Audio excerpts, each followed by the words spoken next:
Walk away now! Amelia Carter said, her voice cutting through the silence of the crowded hall like a blade. Save us both the time. 9 men already did. She hadn't even let him speak. Her bag was in her hand. Her coat was already on. She had the door behind her and nothing left to lose, and every person in Silver Creek was holding their breath, waiting for Nathaniel Brooks, the wealthiest man in the territory, to do exactly what she expected. He didn't move. He looked at her the way no one had ever looked at her before, like she was the only thing in the room worth seeing. "I came here for you specifically," he said. "Sit down. Subscribe to our channel, follow this story to the very end, and comment your city below. I want to see how far Amelia's story travels." The morning Amelia Carter walked into Silver Creek for the 9th time, she told herself it would be different. She told herself that because there was nothing else left to tell herself. She had dressed carefully before leaving her uncle's house. The pale blue dress that still held its shape, the boots she'd polished the night before by lamplight, while Walter snored in the next room. She'd braided her hair twice. It once braided it again. Not because she believed appearance would save her. She had stopped believing that a long time ago. She did it because the act of preparing gave her hands something to do besides shake. Walter Carter had watched her from across the breakfast table, with the kind of expression men wear when they're pretending not to enjoy something they very much enjoy. "You're going again," he said. It wasn't a question. "I am," Amelia said, and she kept her eyes on the coffee she was pouring. After 8 times. He picked up a piece of bread and tore it slowly. "You know what they say about a woman who can't find a husband after that many tries." "I'm sure you'll tell me." "They say she's not the problem with the men," Walter said. "They say she is the problem." Amelia set the coffee pot down. She did not slam it. She had learned long ago that slamming things gave Walter satisfaction, and she was not in the business of handing that man anything. "I'll be back by evening," she said. "Don't rush on my account." He smiled behind his bread. "The sooner you're off my hands, the better for both of us." She picked up her bag and walked out. The morning air was cold and clean, the kind of cold that comes in off the mountains and reminds you that the land doesn't care about your troubles. Amelia walked the 2 miles to Silver Creek without stopping. She had done it so many times, the road felt like it belonged to her feet. The town organized these gatherings 3 or 4 times a year. Ranchers and homesteaders from across the territory came looking for wives. Women came looking for stability, for a home, for a future that didn't depend on the mercy of a man like Walter Carter.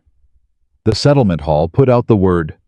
The women registered their names, and on the appointed Saturday, the conversations took place in full view of the town, which meant in full view of everyone's opinions, everyone's whispers, and everyone's entertainment. Amelia had attended every gathering for the past 2 years, the first time she had walked in with something close to hope. She'd been 37 then, which was not young by frontier standards, but she was strong and capable, and she'd spent her whole adult life learning how to make something from very little. She had managed her parents' farm through 2 hard winters. She had kept the books organized, the workers negotiated with buyers, treated injuries with whatever the medicine cabinet offered. When her father died, she kept the operation running for 6 months before Walter swooped in with his documents and his lawyers and made sure the land passed to him instead of her. She had walked into that first gathering believing that the right man would see all of that. She walked out alone. The man she'd spoken with that first time, a rancher from the North Valley named Ellis Crane, had listened politely for about 4 minutes before his eyes started drifting to the younger women across the room. When Amelia mentioned that she had experience managing livestock accounts, he'd looked at her the way a person looks at a dog that has accidentally said something in English. "That's real impressive," he'd said in a tone that made clear he found it the opposite. "But I'm looking for someone who can keep a house comfortable. You know, a woman's kind of work." "Managing accounts isn't women's work," she'd asked. He'd excused himself to get a glass of water and not come back.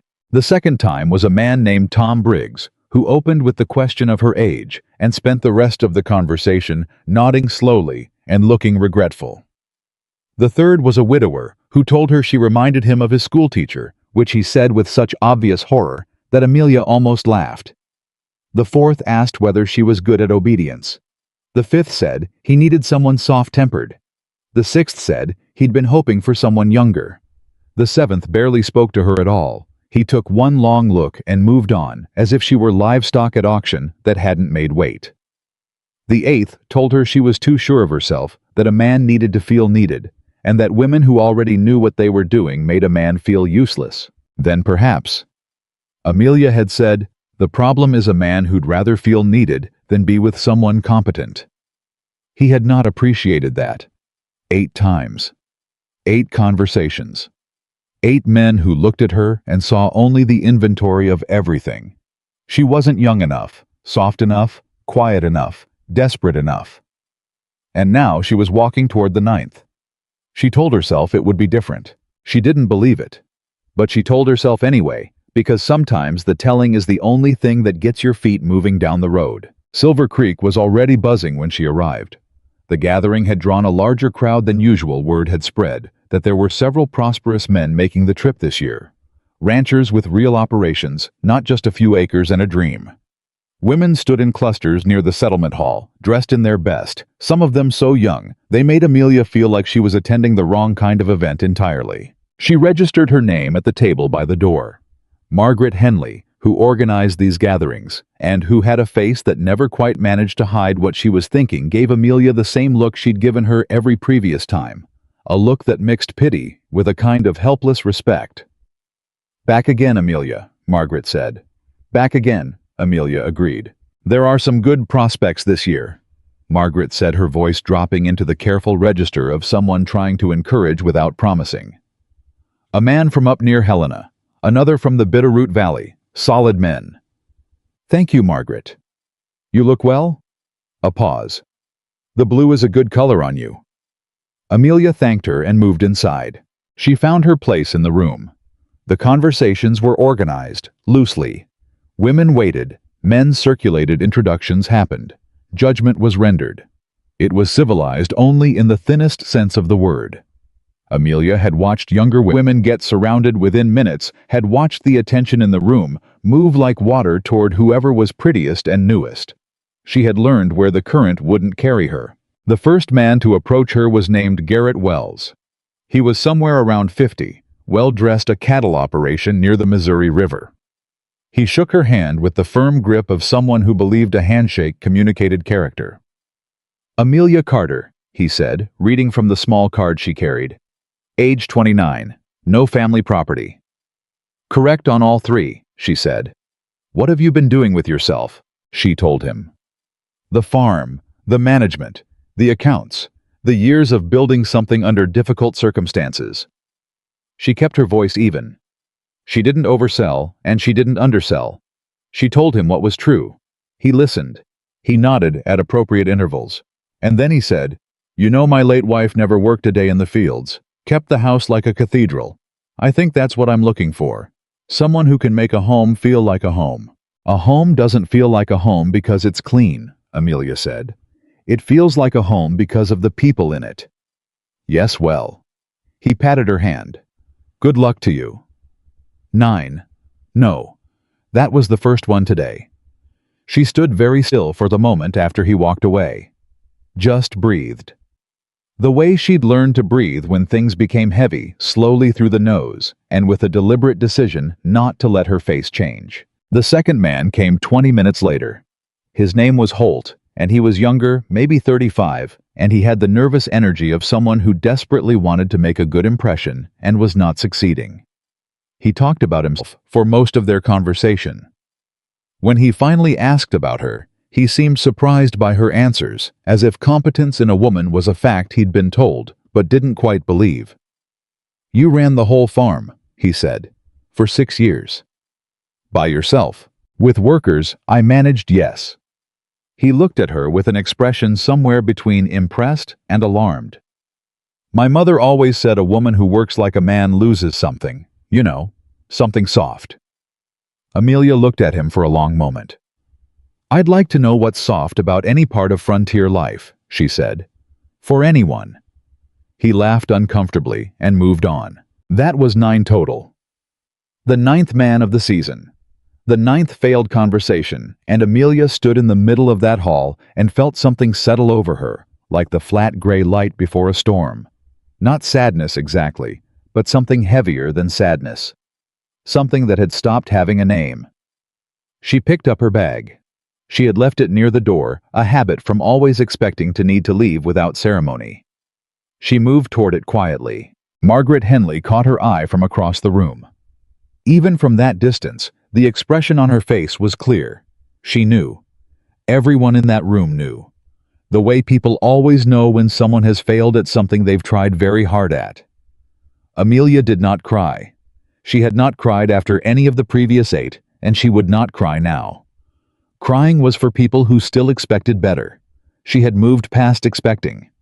She picked up her bag. She told herself that some people simply weren't chosen. That this wasn't a character failure. That there were other ways to build a life even from within Walter Carter's house, even without a husband, even without. The door of the settlement hall swung open. The sound came in before the man did hoofbeats at the edge of the crowd, the particular quality of attention that shifts when someone important enters a space. The conversations around Amelia didn't stop exactly, but they changed the way sound changes when something larger moves into a room. She turned because everyone turned. He came through the door with the dust still on him from the road. A tall man with a presence that didn't announce itself loudly, but filled the room. The way heat fills a space gradually entirely and without asking permission. He was somewhere in his early 40s, lean from a lifetime of real work, with dark eyes that moved across the room, with the unhurried attention of someone who had learned long ago that most things worth seeing required patience to find. She knew who he was, of course. Everyone in a 50-mile radius knew who Nathaniel Brooks was. He owned the largest cattle operation in the Montana Territory. 20,000 acres, they said, though the number changed, depending on who was telling it. He'd built it himself from a single parcel of land he'd worked in his 20s, expanding methodically, never gambling, never overreaching, earning every acre through the particular combination of intelligence and stubbornness that creates fortunes in rough country. He was a widower. His wife had died 4 years ago. He had not attended one of these gatherings in all that time, which meant his presence now was the kind of thing that would be discussed in Silver Creek for the next 6 months. Every woman in the room straightened. Amelia noticed herself doing it too, and almost laughed at herself for it. The instinct was embarrassing. But then she supposed it was human. Nathaniel Brooks handed his hat to no one. He simply held it, which suggested he did not plan to stay long or did not plan to perform, and he stood at the edge of the room and looked at it. He looked at it the way a man looks at a map when he already knows where he's going and is just confirming the route. His eyes moved around the space without hurry. They passed over the younger women in the clusters near the window, passed over the conversations already in progress, and then they reached the far side of the room where Amelia Carter stood alone with her bag in her hand and her coat already on halfway between the gathering and the door. He looked at her. She looked back. She waited for him to look away. Everyone looked away eventually. She had become so accustomed to it that the moment of being seen and then dismissed had lost most of its sting. He didn't look away. He walked toward her. The room noticed. The room always noticed everything that Nathaniel Brooks did because wealthy, powerful men in small territories are watched. The way weather is watched, with a combination of interest and self-interest, because their movements predict conditions for everyone else. He crossed the room and stopped in front of her. Up close, he was more weathered than she'd expected, but the weathering suited him. It wasn't the erosion of a hard life, but the texture of one. The evidence that he'd been present for a great deal of living and had come through it with his eyes open. "You're leaving," he said. It wasn't an accusation. It was just an observation. She respected that. "I was about to," she said. "Before or after we speak." She studied him for a moment. There was no performance in him that she could detect. No careful arrangement of charm, no practiced warmth. He looked at her the way he'd looked at the room with attention. "After," she said. He didn't smile, but something shifted slightly in his face. "Nathaniel Brooks." "I know who you are," she said. "Amelia Carter." "I know who you are too," he said. That surprised her. Do you? Your father's farm north of the valley. You managed it after he died. 6 years, give or take. He didn't say it like he was showing off knowledge. He said it like a man confirming details before a business conversation. Walter Carter is your uncle. He holds the property now. You've done your research. I do my research on everything. He paused. Can we sit? They sat at the small table near the window. The rest of the room tried to pretend it wasn't watching and failed entirely. I'll be direct with you, Nathaniel said. I don't have patience for things that take longer than they need to. I appreciate that. I came here today for a specific reason. I've been managing a large operation for 20 years. The ranch itself runs well. The cattle operation is solid. But the business side of the household accounts, staffing, supply management decisions that aren't strictly about livestock that's been falling apart for 3 years, since my wife died.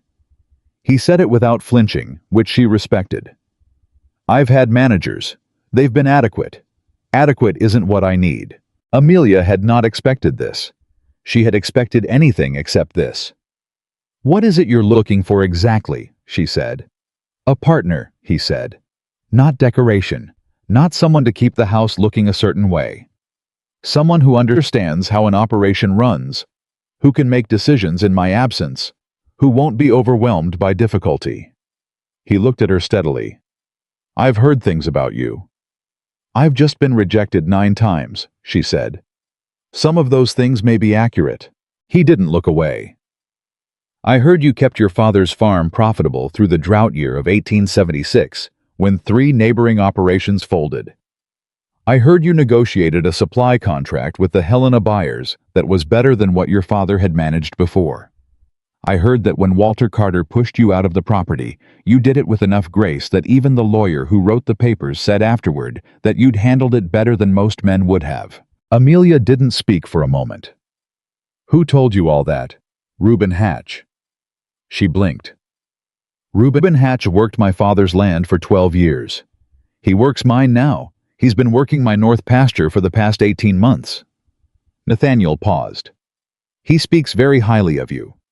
When I said I was coming to Silver Creek today, he told me to look for the woman with the worn leather bag, who always shows up and always leaves alone, and he told me that if I left the same way, I was a fool. Something moved in Amelia's chest that she couldn't quite name.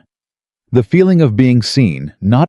The other men had seen her today, with evaluation and judgment, but in the way a person is seen when someone has bothered to ask the right questions of the right people. Reuben, she said quietly. He said you taught him how to keep a set of books he still uses. He asked me to. That's the kind of thing I'm talking about, Nathaniel said. That's what I need. She looked at him carefully.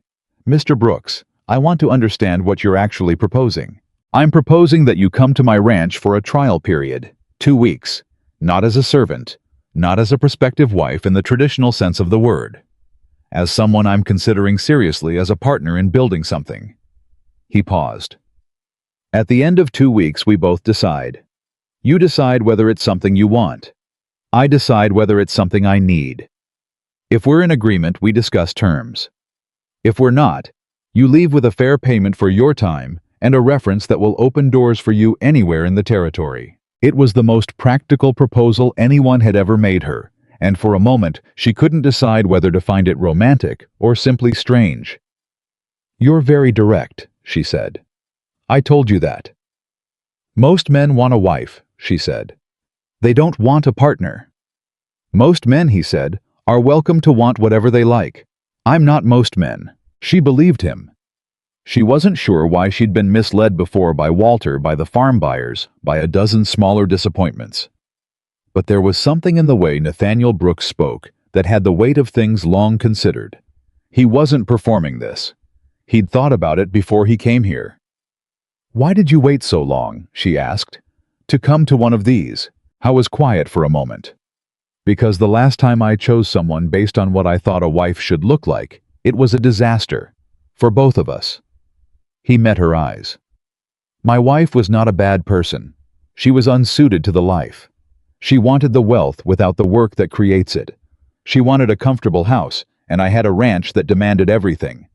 We made each other miserable for 7 years, and then she died, and I was left trying to figure out which grief was real and which was relief." He said it flatly. "I have no interest in repeating that." Amelia held his gaze. "That's more honest than most people manage. I don't have time for anything else." Around them, the gathering continued its polite theater conversations and evaluations and the careful performance of potential. But Amelia felt as if she and Nathaniel Brooks were in a slightly different room from the rest of it, operating by different rules. "I'll ask you one thing," she said, "before I give you an answer." "Go ahead. Why me specifically?" "You came here today. There are younger women.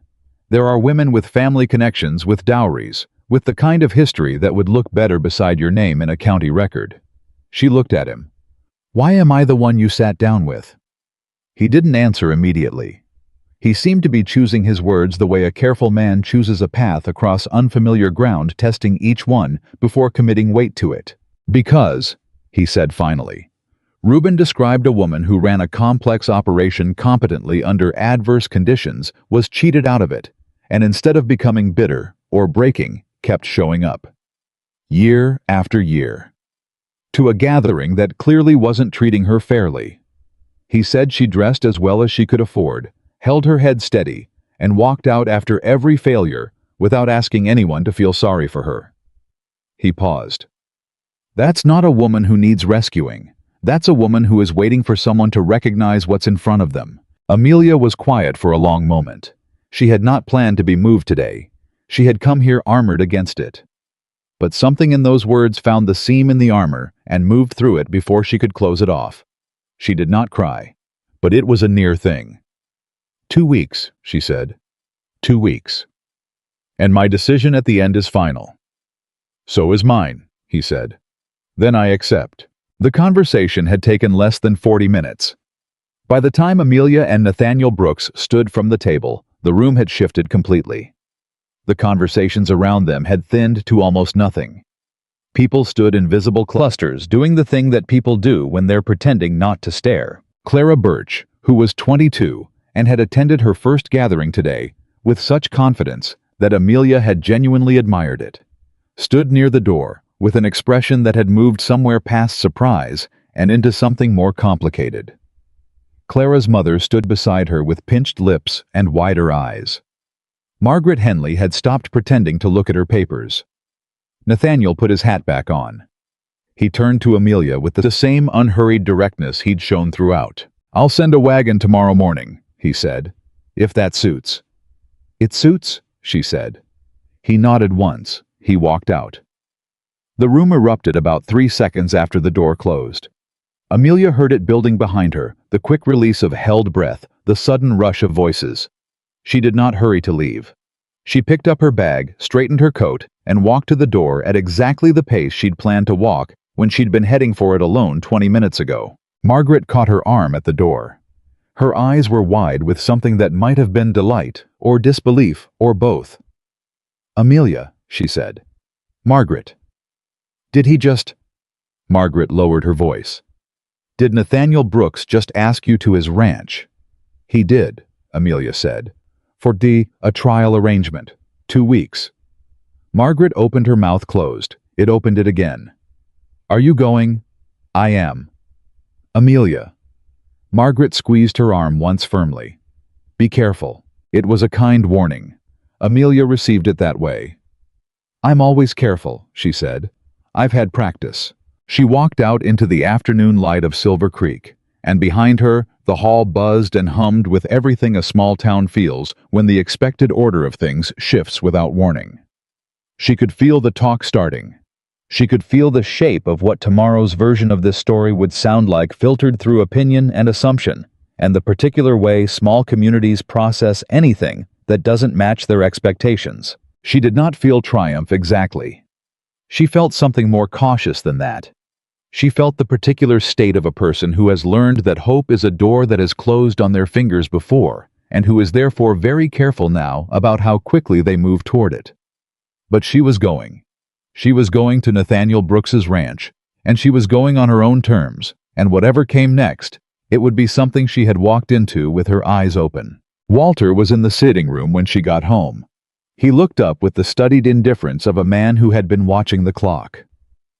"Well," he said. Amelia set her bag down. She took off her coat and hung it carefully on the hook by the door. "I'll be leaving tomorrow morning," she said. Walter blinked. "Leaving?" "For a trial arrangement. 2 weeks." He sat up straighter. "What kind of arrangement?" she told him. She kept the explanation brief and factual. She watched his face move through several expressions: surprise, suspicion, calculation, and finally, something she recognized as the specific anger of a man who has lost an advantage he thought he'd secured. "Brooks," Walter said. "Yes." "Nathaniel Brooks invited you to his ranch." Walter said it the way a person repeats something they're hoping will sound different the second time. "You." "Me," she said pleasantly. Howe was quiet for a long moment. She could see him working through it, all the ways he might object, all the angles he might try. Walter Carter was not a stupid man. He was simply a man who had always assumed that Amelia's limitations were permanent, and that assumption was currently colliding with something it couldn't account for. "He'll change his mind," Walter said at last. "He might," Amelia agreed. "That's why it's 2 weeks and not a decision. You're not what a man like that is looking for." She looked at him steadily. "Mr. Brooks seems to have a different view of that than you do." Walter's jaw tightened. "He doesn't know you." "No," she said. "He doesn't. That's rather the point." She went to bed early that night and did not sleep for most of it. She lay in the dark and listened to the house settle around her, and thought about Reuben Hatch working the north pasture of a ranch she'd never seen, telling a man she'd never met that she was worth looking for. She thought about what it meant to be seen by proxy, to have someone speak well of you to the right person at the right moment. She thought about how differently things might have gone in her life if more people had done that. Or if the people with the power to do it had been better at recognizing what they were looking at. She thought about Nathaniel Brooks's face when he'd said, "That's not a woman who needs rescuing. That's a woman who is waiting for someone to recognize what's in front of them." And she thought about the morning coming steady and certain, and the wagon that would arrive with it. She did not sleep, but she was not afraid. She had been afraid at every previous gathering, afraid of rejection, afraid of how it would feel to fail again in front of the same crowd. This was different.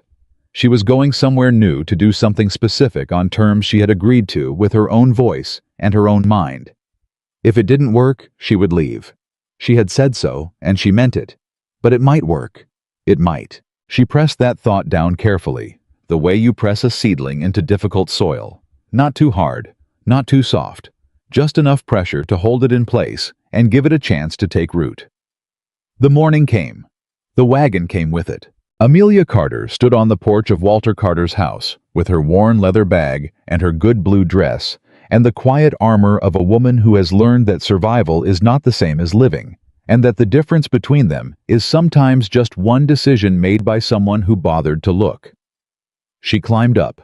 The horses moved, and Silver Creek fell behind her. The wagon ride to Nathaniel Brooks's ranch took the better part of 3 hours, and Amelia spent most of it in the particular silence of someone who has made a decision and is now sitting inside the consequences of it, waiting to find out what they feel like. The driver was a weathered man named Cord, who spoke exactly 4 sentences during the entire journey. The first was, "Miss Carter," when she climbed up. The second was, "Rough stretch ahead," when the road changed texture.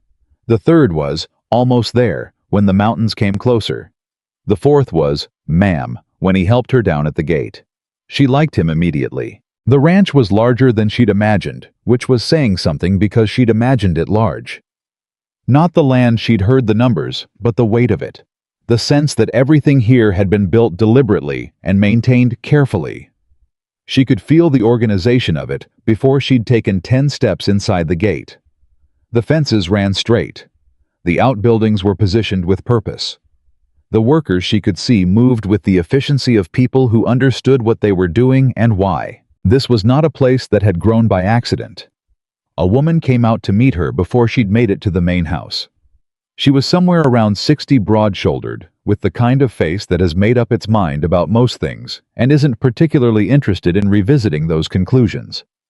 She looked Amelia over with the frank assessment of someone who has evaluated a great many people and been wrong about very few of them. "You're the Carter woman," she said. "I am," Amelia said. "I'm Dora Finch. I run the house." A pause. "I've run this house for 11 years, and I've outlasted 2 managers, a foreman, and an entire crew of seasonal workers who thought they knew better than I did." "That's impressive," Amelia said. "It's a warning," Dora said. Amelia met her eyes steadily. I understood it as both. Something shifted in Dora Finch's expression, not quite softening, but a slight recalibration, the look of someone who has thrown a test and watched it land differently than expected. "Mr. Brooks said to put you in the East Room," Dora said. "Breakfast is at 6. Don't be late. The men eat at 5:30, and they leave a mess, and by 6 it's cleaned up and civilized again." "I'll be there at 6, Amelia said. "Good." Dora turned and walked back toward the house. "Come on then, I'll show you where things are." Amelia followed her and thought, this is the real first test. Not Nathaniel Brooks. This woman. The East Room was simple and well kept, with a window that faced the working side of the ranch. Amelia noticed that immediately. Not the decorative view, not the mountains, but the yard, the outbuildings, the movement of workers and livestock. Either Nathaniel had chosen this room for her deliberately, or he'd made a lucky guess. She wasn't sure which possibility she found more interesting. She unpacked her bag slowly. It didn't take long. She hadn't brought much because she didn't have much, and she had long ago made her peace with that particular fact. What she had was organized and clean and purposeful. Dora, who had lingered near the door under the pretense of explaining the water schedule, watched her unpack with the expression of a woman cataloging information. "You travel light," Dora said. "I've learned to," Amelia said. "Most women who come out here for this kind of arrangement bring half their lives." "I brought what I need." Amelia set her small account book on the desk, the one she'd kept for her own records since her father's farm, updated even through the years at Walter's house, because keeping accounts had always been the one form of control she could maintain when everything else was being decided for her. "Is there a set of books for the household supply records expense ledgers?" Dora stared at her. "You're asking about ledgers before you've had a cup of coffee." "I'll have the coffee while I look at them," Amelia said. "If that's all right." The pause that followed was long enough to be a statement. "I'll get you the coffee," Dora said. "The ledgers are in Mr. Brooks's study. You'll need to ask him." She left. Amelia sat down at the small desk, opened her own account book to a fresh page, and wrote the date at the top in her careful, efficient hand. Then she wrote day 1. And then she sat quietly for a moment, listening to the sounds of the ranch outside the window, the voices of workers, the movement of cattle in the near distance, the particular rhythm of a large working operation in its morning routine. It sounded, she thought, like something she could learn. Nathaniel found her in the study 2 hours later. She had not gone to the study, she had waited as she'd said she would. But Dora had relented on the ledgers after breakfast, bringing them to the East Room with the coffee and the particular expression of a woman doing something against her better judgment. Amelia had spent the morning hours with the account book spread across the desk, and by the time Nathaniel appeared at her door, she had filled 2 pages of her own notebook with observations. "You've been busy," he said. "You have a problem in the supply accounts going back at least 14 months, she said without preamble, because he'd told her he preferred directness, and she took people at their word until they gave her reason not to. "Someone has been ordering provisions at a 20% markup over market rate. Either they don't know what things cost, or they do know, and they're taking the difference." Nathaniel was very still. "Show me." She showed him. She walked him through the numbers. She'd found the small, consistent discrepancy between what the ranch should have been paying for staples and what it had actually been charged. The amounts were not enormous individually. Across 14 months, they added up to something significant. He studied the figures for a long time without speaking. "My manager handles supply procurement," he said finally. "I know. His name is on the orders." She paused. "It could be an honest mistake, poor negotiation skills, inattention, or it could be something deliberate. I can't tell you which from these records, but I can tell you it's consistent enough to warrant a conversation." "You found this in 2 hours."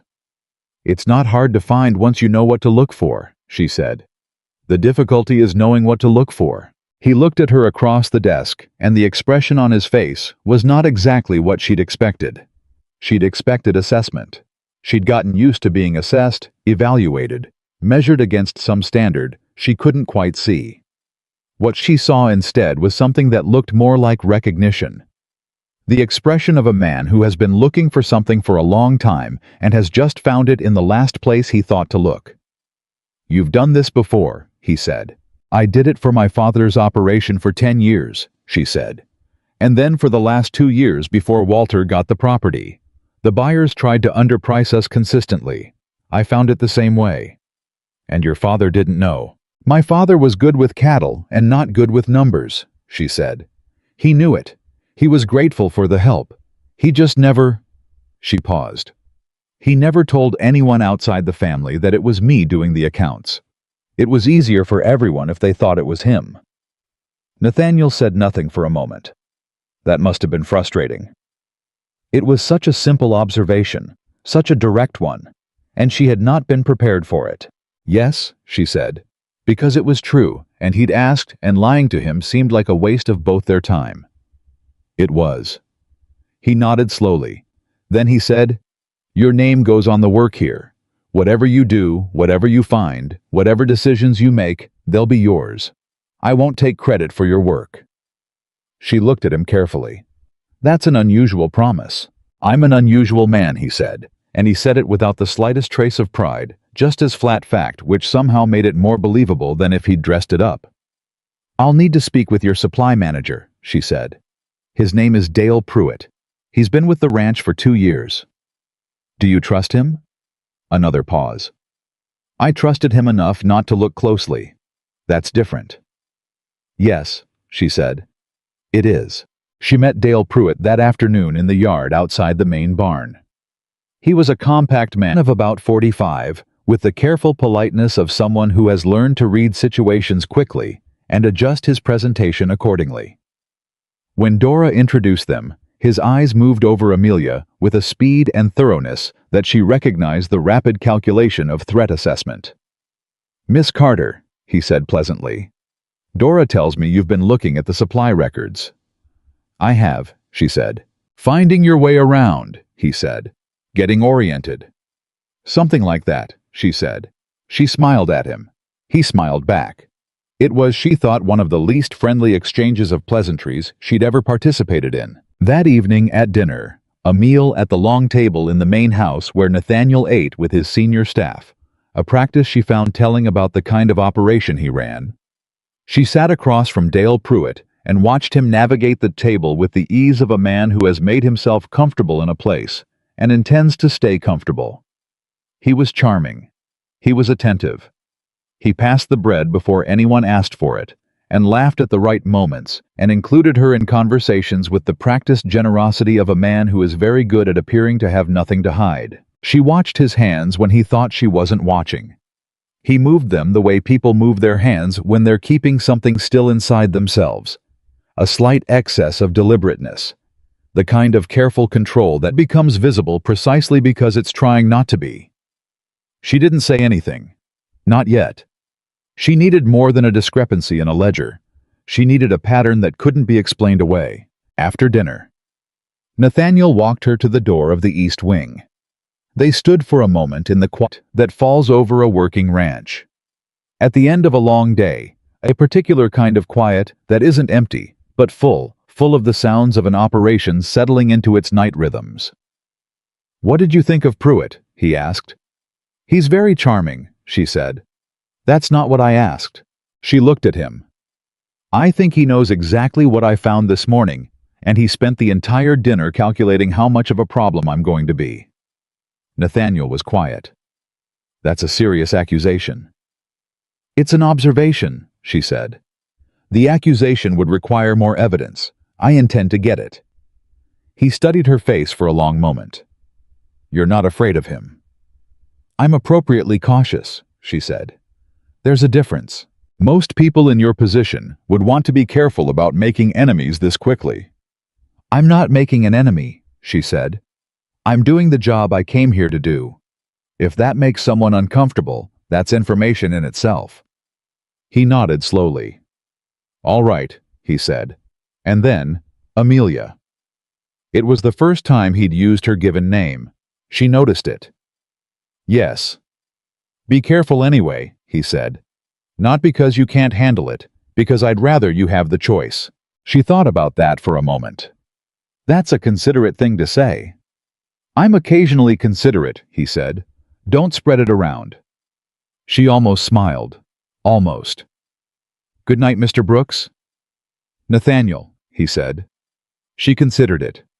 Good night, Nathaniel. She was in the supply barn by 5:30 the next morning, before the hands arrived with a lamp and her notebook, and the second set of ledgers. She'd asked Dora to find the older ones from before Pruitt's tenure.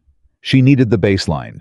She needed to know what the ranch had been paying before he arrived, so she could show what had changed and when. Dora had found the older ledgers without comment, which Amelia took as either trust or indifference, and either one was acceptable at this point. The numbers in the older books were clean.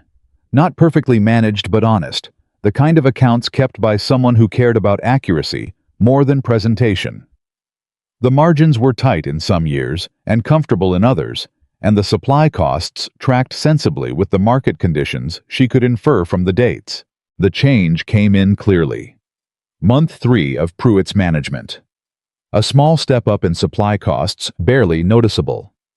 Month 5. Another small increase.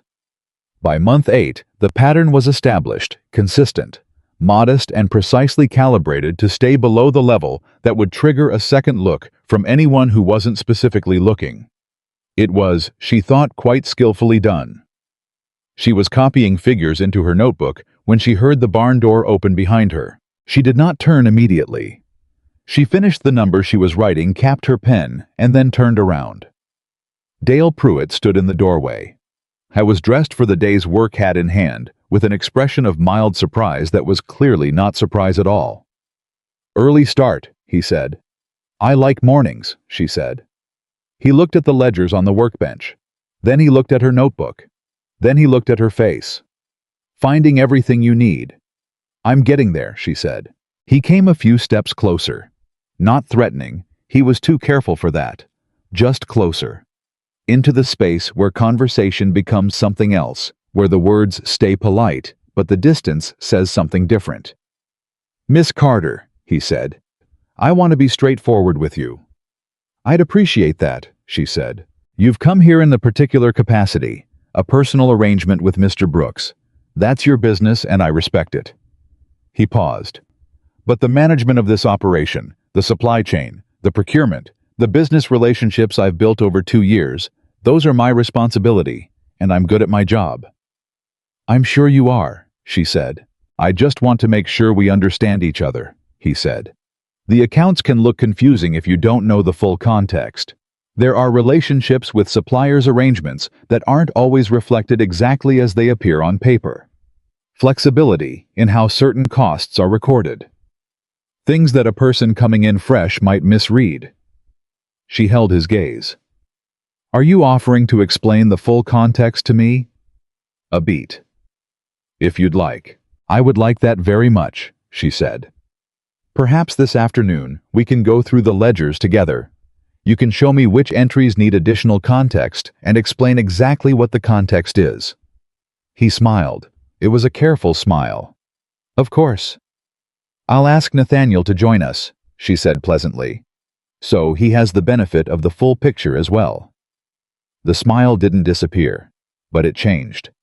The way a fire changes when you redirect the draft still there but differently fed. Of course, he said again. And he left.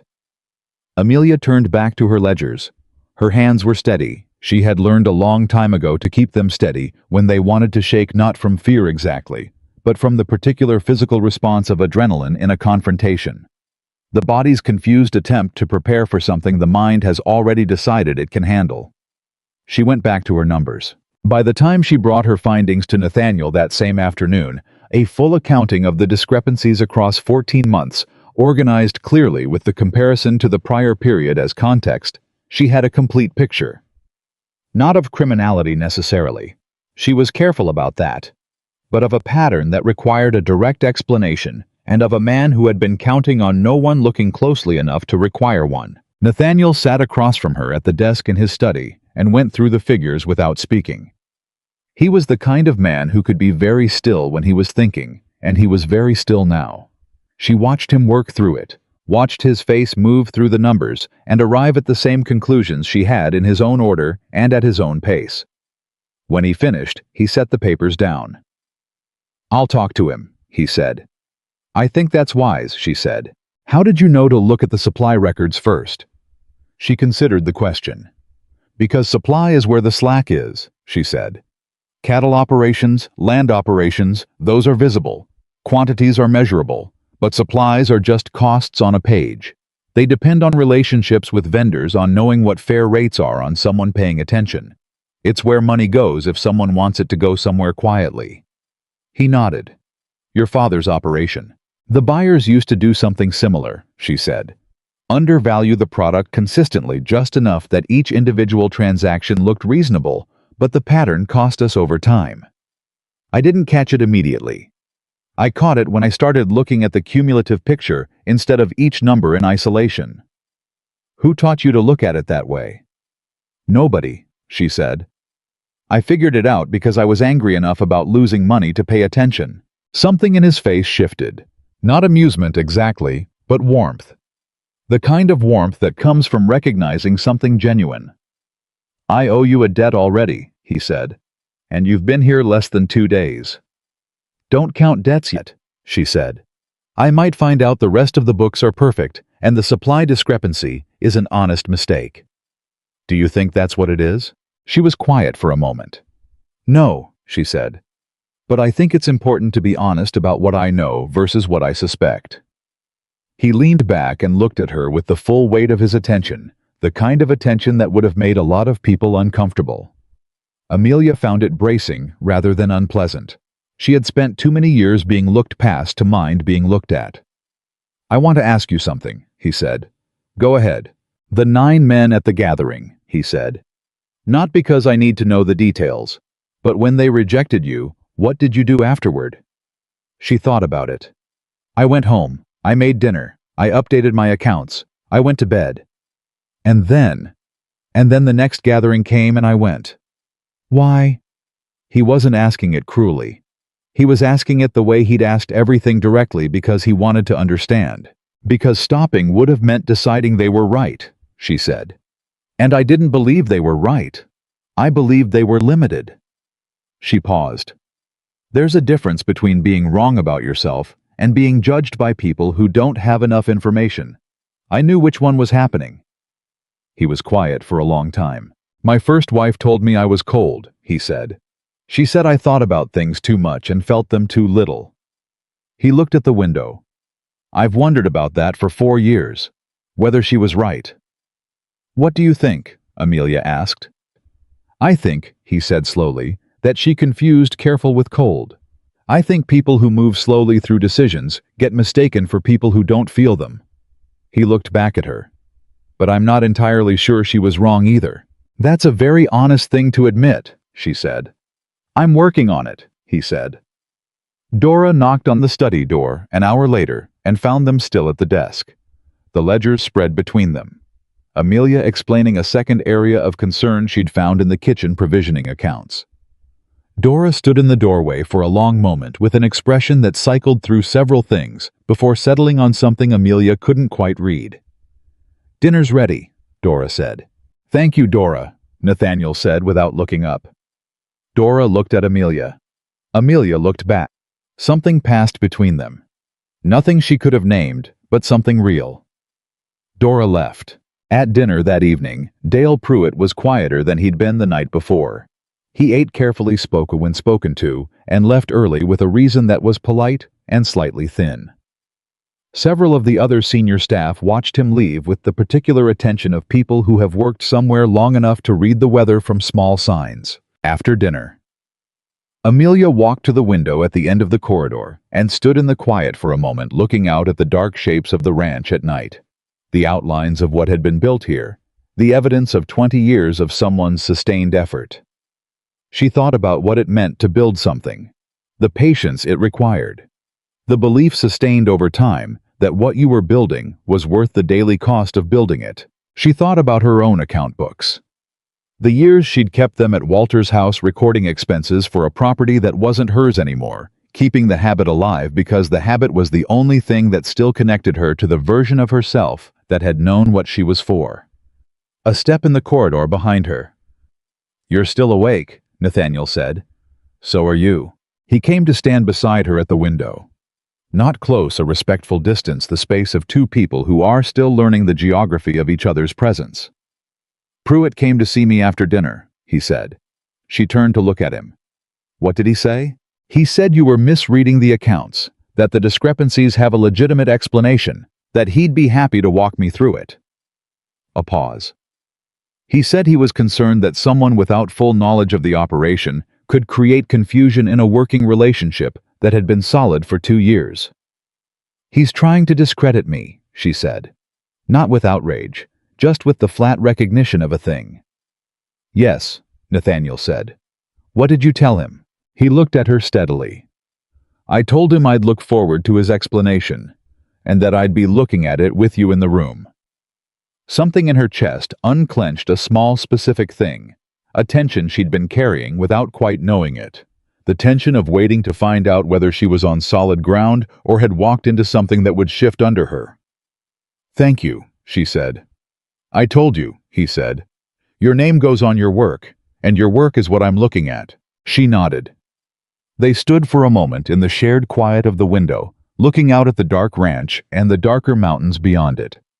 And Amelia thought about tomorrow, and Pruitt's explanation, and the ledger pages she still needed to go through, and also, underneath all of that, about the strange and specific experience of being in a place where someone had actually kept their word. She had not had that in a very long time. It turned out to matter more than she'd expected. The senior hands had started watching her differently by the end of the 3rd day. Not with the weakness she'd felt at the start, that was still there. In some of them, the particular caution that experienced workers extend toward any new presence in a position of potential authority. But mixed in with it now was something else. Curiosity. And in the case of Reuben Hatch, who she finally saw in person when he came in from the north pasture on the 3rd afternoon, something warmer than that. How was smaller than she remembered, or perhaps she'd made him bigger in memory over the years, the way people grow in absence.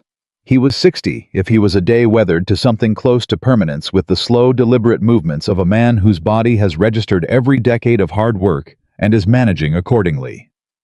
He saw her from across the yard. She raised her hand. He crossed to her with the particular dignity of an old man who has nothing left to prove to anyone, and he took her hand in both of his and held it for a moment without speaking, and she thought she might actually cry, which would have been inconvenient. "Miss Amelia," he said. "Just that." "Reuben," she said. "You sent him to find me." "I did," he said without apology. "You could have warned me. Wouldn't have been as good a story," he said, and his eyes were steady and kind. "You doing all right?" "I'm doing," she said. "Ask me in 2 weeks." He nodded slowly. "He's a good man," he said. "Not an easy one, but good." "I'm starting to see that," she said. He needed someone who wouldn't be impressed by all of this. Reuben gestured broadly the ranch, the scope of it, everything it represented. "He's had too many people who were impressed. It didn't do him any good." She looked at Reuben steadily. "You take a lot on yourself, arranging people's lives. I prefer to think of it as redirecting things that were already moving the right direction," he said. "Just needed someone to clear the path a little." She shook her head, but she was almost smiling. "You're going to be insufferable when this works out." "When?" he said with absolute certainty, and walked back toward the north pasture. She stood there for a moment after he left, and she let herself feel it, the specific warmth of being known by someone who'd known her before. Everything got difficult, who'd watched her learn to do things right, and had remembered it when it mattered. It was the kind of thing you couldn't manufacture and couldn't replace. Then she went back to the ledgers because there was work to do, and the morning was wasting. By the end of the first week, the ranch had begun to shift around her in the quiet way that things shift when they've been reorganized from within, rather than rebuilt from scratch. The kitchen supply orders were being reviewed before submission. The senior staff meeting that Nathaniel had mentioned was running on her reorganized schedule. Dora had stopped bringing the ledgers to her room and started leaving them on the study desk with a coffee cup already waiting, which was not an acknowledgement of anything exactly, but was also not nothing. And Nathaniel Brooks came to find her every evening. Not always with a purpose. Sometimes with a question about something she'd found in the accounts. Sometimes with information about the ranch that he thought she should know. Sometimes with nothing in particular, just the habit forming itself before either of them had decided it should be a habit. She noticed it on the 5th evening when he appeared at the study door, at the same time he'd appeared the previous 4 evenings, and she thought, this is what it looks like when something is becoming ordinary. When a thing moves from deliberate to natural. When 2 people stop performing at each other and start just being in the same space. She was careful not to trust it too quickly. She had been in spaces that felt solid before, and she knew that solid and permanent were not the same thing. But she let herself be in the room with him. She let herself answer his questions directly and ask her own. She let herself disagree with him about the schedule reorganization, and she watched him consider her argument with actual seriousness before deciding she was right, and she felt the specific satisfaction of being argued with by someone who was actually listening. It was, she thought, the most unusual courtship she had ever heard of. And then, on the 7th evening, Dora Finch appeared at the study door with an expression that Amelia had not seen on her face before. Something tightly controlled. Something that had an edge to it. "There's a woman at the gate," Dora said. "She's asking to see Mr. Brooks." A pause. "She says her name is Catherine Wells. She says she's a close personal friend." Nathaniel was at his desk. His face gave nothing away. But Amelia noticed his hands, the same thing she'd noticed in Pruitt's hands, the slight deliberateness of a person keeping something still. "I'll see her," he said. Dora nodded and left. Amelia stood. "I should give you privacy." "Stay," he said. She looked at him. "Nathaniel." "Please," he said, and then quietly, "I'd like you to." She sat back down. Catherine Wells came into the study like a woman who had rehearsed her entrance and knew exactly what effect she intended to produce. She was perhaps 35, beautifully dressed by frontier standards, with the particular confidence of a woman who has been told she is remarkable often enough to have begun believing it unreservedly. She stopped in the doorway when she saw Amelia, and something moved across her face, surprise, reassessment, and then a carefully arranged smile. "Nathaniel," she said warmly, "I didn't realize you had company." "Catherine," he said, "this is Amelia Carter. She's managing the household accounts." It was technically accurate. Amelia noted what he had and hadn't said, and stored both pieces of information carefully. "How lovely," Catherine said, looking at Amelia with the particular smile of a woman who has just decided another woman is not a threat and is allowing her relief to show as warmth. "Nathaniel, I came because I heard you were in Silver Creek last week. I was sorry to miss you." "I had business there," he said. "I heard." She moved into the room with the ease of someone who has been in it before and sat down in the chair across from his desk, the chair where Amelia had been sitting during their evening conversations, the chair she'd unconsciously begun to think of as hers. "I also heard about the arrangement." She glanced at Amelia. "The trial period." The words carried a weight underneath them that the surface meaning didn't hold. Amelia looked at Catherine Wells steadily and said nothing, because she had learned that sometimes the most powerful thing you can do in a room is wait and let other people fill the silence.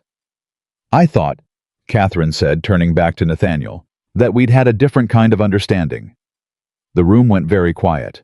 Nathaniel looked at Catherine Wells with the same unhurried attention he brought to everything. He looked at her the way he'd looked at the ledgers, seeing what was there, accounting for it, arriving at a conclusion. "Catherine," he said, "we've had dinner 3 times in 2 years, at gatherings with 20 other people present. I thought—" "I know what you thought," he said gently, but with complete clarity. "I'm sorry if anything I said or did gave you a reason to think something that wasn't the case. That wasn't fair to you." The silence that followed was a different kind of silence. Catherine Wells looked at Amelia. Amelia held her gaze and kept her face composed because this was not her moment to speak, and she knew it. Then Catherine looked back at Nathaniel, and something in her expression moved. Something real came through the careful arrangement. Something that was actually hurt, and Amelia felt a brief, genuine sympathy for her that had nothing to do with what was currently at stake. "I see," Catherine said. "I am sorry," Nathaniel said. She stood. She took her time doing it, which was either dignity or pride, and possibly both. "I hope," she said, looking once more at Amelia, "that your arrangement is everything you're hoping for." And she walked out. The room breathed again. Nathaniel sat very still for a moment. Then he said, without looking up, "I should have handled that better, a long time ago." "You handled it honestly," Amelia said. "That's not always comfortable, but it's not wrong." He looked at her. "She'll talk." She was going to talk regardless, Amelia said. "At least now she has something true to talk about." He made a sound that might have been a laugh, brief, dry, the sound of a man who has been caught off guard by something and doesn't quite know how to accommodate it. "You are," he said, "remarkably practical." "Is that a complaint?" "No," he said. "It's an observation and an appreciation." She picked up her pen. "Then let's get back to the accounts," she said. "We have Pruitt's explanation to prepare for tomorrow, and I want to be ready." He looked at her for one more moment with that quality of attention she was beginning to recognize, the attention of a man who keeps finding things where he thought there was only space. Then he turned to his own papers. Outside, the Montana night settled around the ranch. The books lay open between them, and Amelia Carter, who had learned to live without being counted on, was beginning to discover what it felt like to be exactly that. Dale Pruitt arrived at the study the next morning with a leather folder under his arm and the particular composure of a man who has spent the night preparing for a conversation he intends to win. Amelia was already at the desk when he came in. Nathaniel stood by the window. Neither of them had planned it that way, but the positioning had a natural effect. Pruitt entered the room and found himself between them, which was not the geometry he'd been hoping for. "Mr. Brooks," he said. Then, with a slight pause that lasted exactly one beat too long, "Miss Carter." "Sit down, Dale," Nathaniel said. Pruitt sat. He opened his folder. He had come prepared with his own set of figures, a counter-narrative built from the same numbers Amelia had used, reframed to suggest legitimate business reasons for every discrepancy she'd identified. It was competent work. She could see the effort in it. He'd been up late. He began to walk through it. His tone was measured, professional, patient, the tone of a man explaining something complex to people who might not fully understand it. He had relationships with suppliers, he said. Long-term arrangements that occasionally required paying above spot rates to ensure priority delivery. The markup she'd flagged reflected the cost of reliability, not carelessness or misconduct. "That's a reasonable explanation," Amelia said when he finished. "Can you show me the written agreements with those suppliers, the contracts that specify the priority delivery arrangements?" Pruitt smiled. "These are relationship-based agreements. Informal given the nature of frontier commerce." "So there are no written contracts?" "As I said, informal." "Then can you show me the delivery records?" she said. "If the ranch was paying premium rates for priority delivery, there should be delivery logs showing that those orders arrived faster or more reliably than comparable orders in prior years, before your tenure." Pruitt's smile held, but the edges of it tightened. Record-keeping in those years was inconsistent. "I have the prior ledgers," Amelia said. "I went through them. Record-keeping was actually quite consistent. Not sophisticated, but consistent." She opened her own notebook to a marked page. "What I don't find is any evidence that delivery times or reliability improved after the rate increases began. The quantities arrived. The timing was ordinary. There's no performance difference that would justify the premium."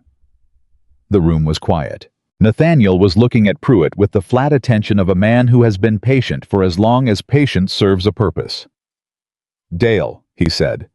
"How much?" Pruitt looked at him.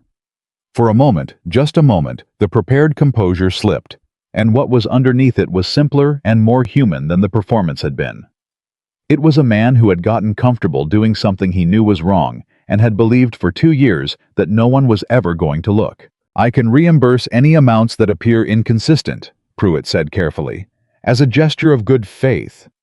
"That's not what I asked," Nathaniel said. The silence stretched. "The arrangement was modest," Pruitt said. "The vendor allowed a small commission on every order, standard in many markets."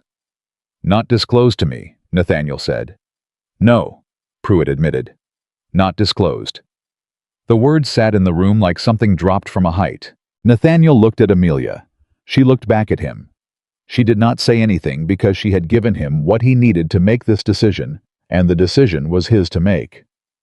"You'll have until the end of the week to settle your affairs here," Nathaniel said. "I'll expect a full accounting of every commission taken. That amount will be deducted from your final pay." He paused. "You've done good work in other areas, Dale. That's the only reason I'm not involving the sheriff." Pruitt stood. He closed his folder. He looked at Amelia with an expression that had moved past anger into something colder, and she held his gaze without flinching because she had not done anything to him. She had only looked at what was already there. He left. Nathaniel exhaled slowly. He sat down in the chair across from hers, the one that Catherine Wells had occupied the night before, and he rested his elbows on his knees and looked at the floor for a moment. 2 years, he said. "You couldn't have caught it without looking specifically," she said. "And you had no reason to look specifically. I should have looked anyway." "Every operation has places where trust substitutes for verification," she said. "That's not negligence. It's how things run. You can't examine everything." She paused. "What you can do is know who to trust with the examining." He looked up at her. "I'm beginning to understand that." The news about Pruitt moved through the ranch in the particular way that news moves through a contained community, faster than logic can account for, filtered through layers of interpretation, arriving at the far end of the operation, changed in some details, but accurate in the essential fact. By midday, the hands in the north pasture knew. By afternoon, Dora Finch had taken it upon herself to reorganize the kitchen supply protocol without being asked, presenting Amelia with a new order approval system she'd drawn up in her careful, angular handwriting. "I've been doing it wrong," Dora said flatly, standing in the study doorway with her papers. "Not wrong like Pruitt, wrong like not watching." "None of us can watch everything," Amelia said. "I watched this house through 11 years and a death and 2 managers," Dora said. "I should have caught it." "Dora." Amelia looked at her steadily. "You run this house. You keep it functioning. That's a different set of eyes than the ones looking at supply ledgers. Both are necessary. Neither replaces the other." Dora stood quietly for a moment. "That's a generous thing to say." "It's an accurate thing to say," Amelia said. "Generosity would be saying it when it wasn't true." Dora looked at her for a long moment. Then she put the papers on the desk. "The new system requires a second signature on every supply order over $5, she said. "I thought you might be willing to be the second signature." Amelia looked at the papers. She thought about what it meant that Dora Finch, who had warned her on the first day, who had carried the ledgers to her room, with the expression of a woman doing something against her better judgment, was now standing here asking her to be part of the formal structure of the house. "I'd be glad to," she said. Dora nodded once, turned and left. It was, Amelia thought, the closest thing to an embrace the woman probably offered. The second week brought a different quality to the days. The ranch had reorganized itself around the absence of Pruitt and the presence of Amelia in a way that was quieter and more fundamental than she'd expected. She was not the manager. There was a replacement being considered, a name Nathaniel had mentioned from the Bitterroot Valley, but she had become, in some practical and organic way, the person the senior staff brought their questions to when they needed an answer before Nathaniel was available. She noticed this on the 9th day, when the head cook came to find her about a shortfall in the flour supply, and she handled it, checked the accounts, identified the next delivery window, authorized a supplementary order from the town merchant, before she realized she'd done it entirely on her own authority. Without checking with Nathaniel first, without asking permission. She sat with that for a moment. Then she went and told him what she'd done and why, because she believed people who work together should know what each other is doing. He listened to her walk through the decision. Then he said, "Was it the right call?" "Yes," she said. "Then you don't need to report it to me like an infraction," he said. "You need to tell me so I know. There's a difference." She looked at him. Most employers would prefer to be consulted before the decision, not after. Most employers, he said, don't have someone capable of making the right decision on their own. When they do second-guessing, it is just a way of reminding them who holds the authority. I'm not interested in that. She was quiet for a moment. You trust people very fully once you decide to trust them. I trust myself to choose carefully, he said. After that, the trust follows from the choice. And if you choose wrong, he looked at her steadily. Then I've been wrong before, and I'll be wrong again. It's the choosing carefully that I can control. She thought about that for the rest of the day. She thought about it while she was reorganizing the accounts payable system. She thought about it while she was reviewing the bids that had come in from 3 potential supply vendors that she'd contacted on Nathaniel's behalf.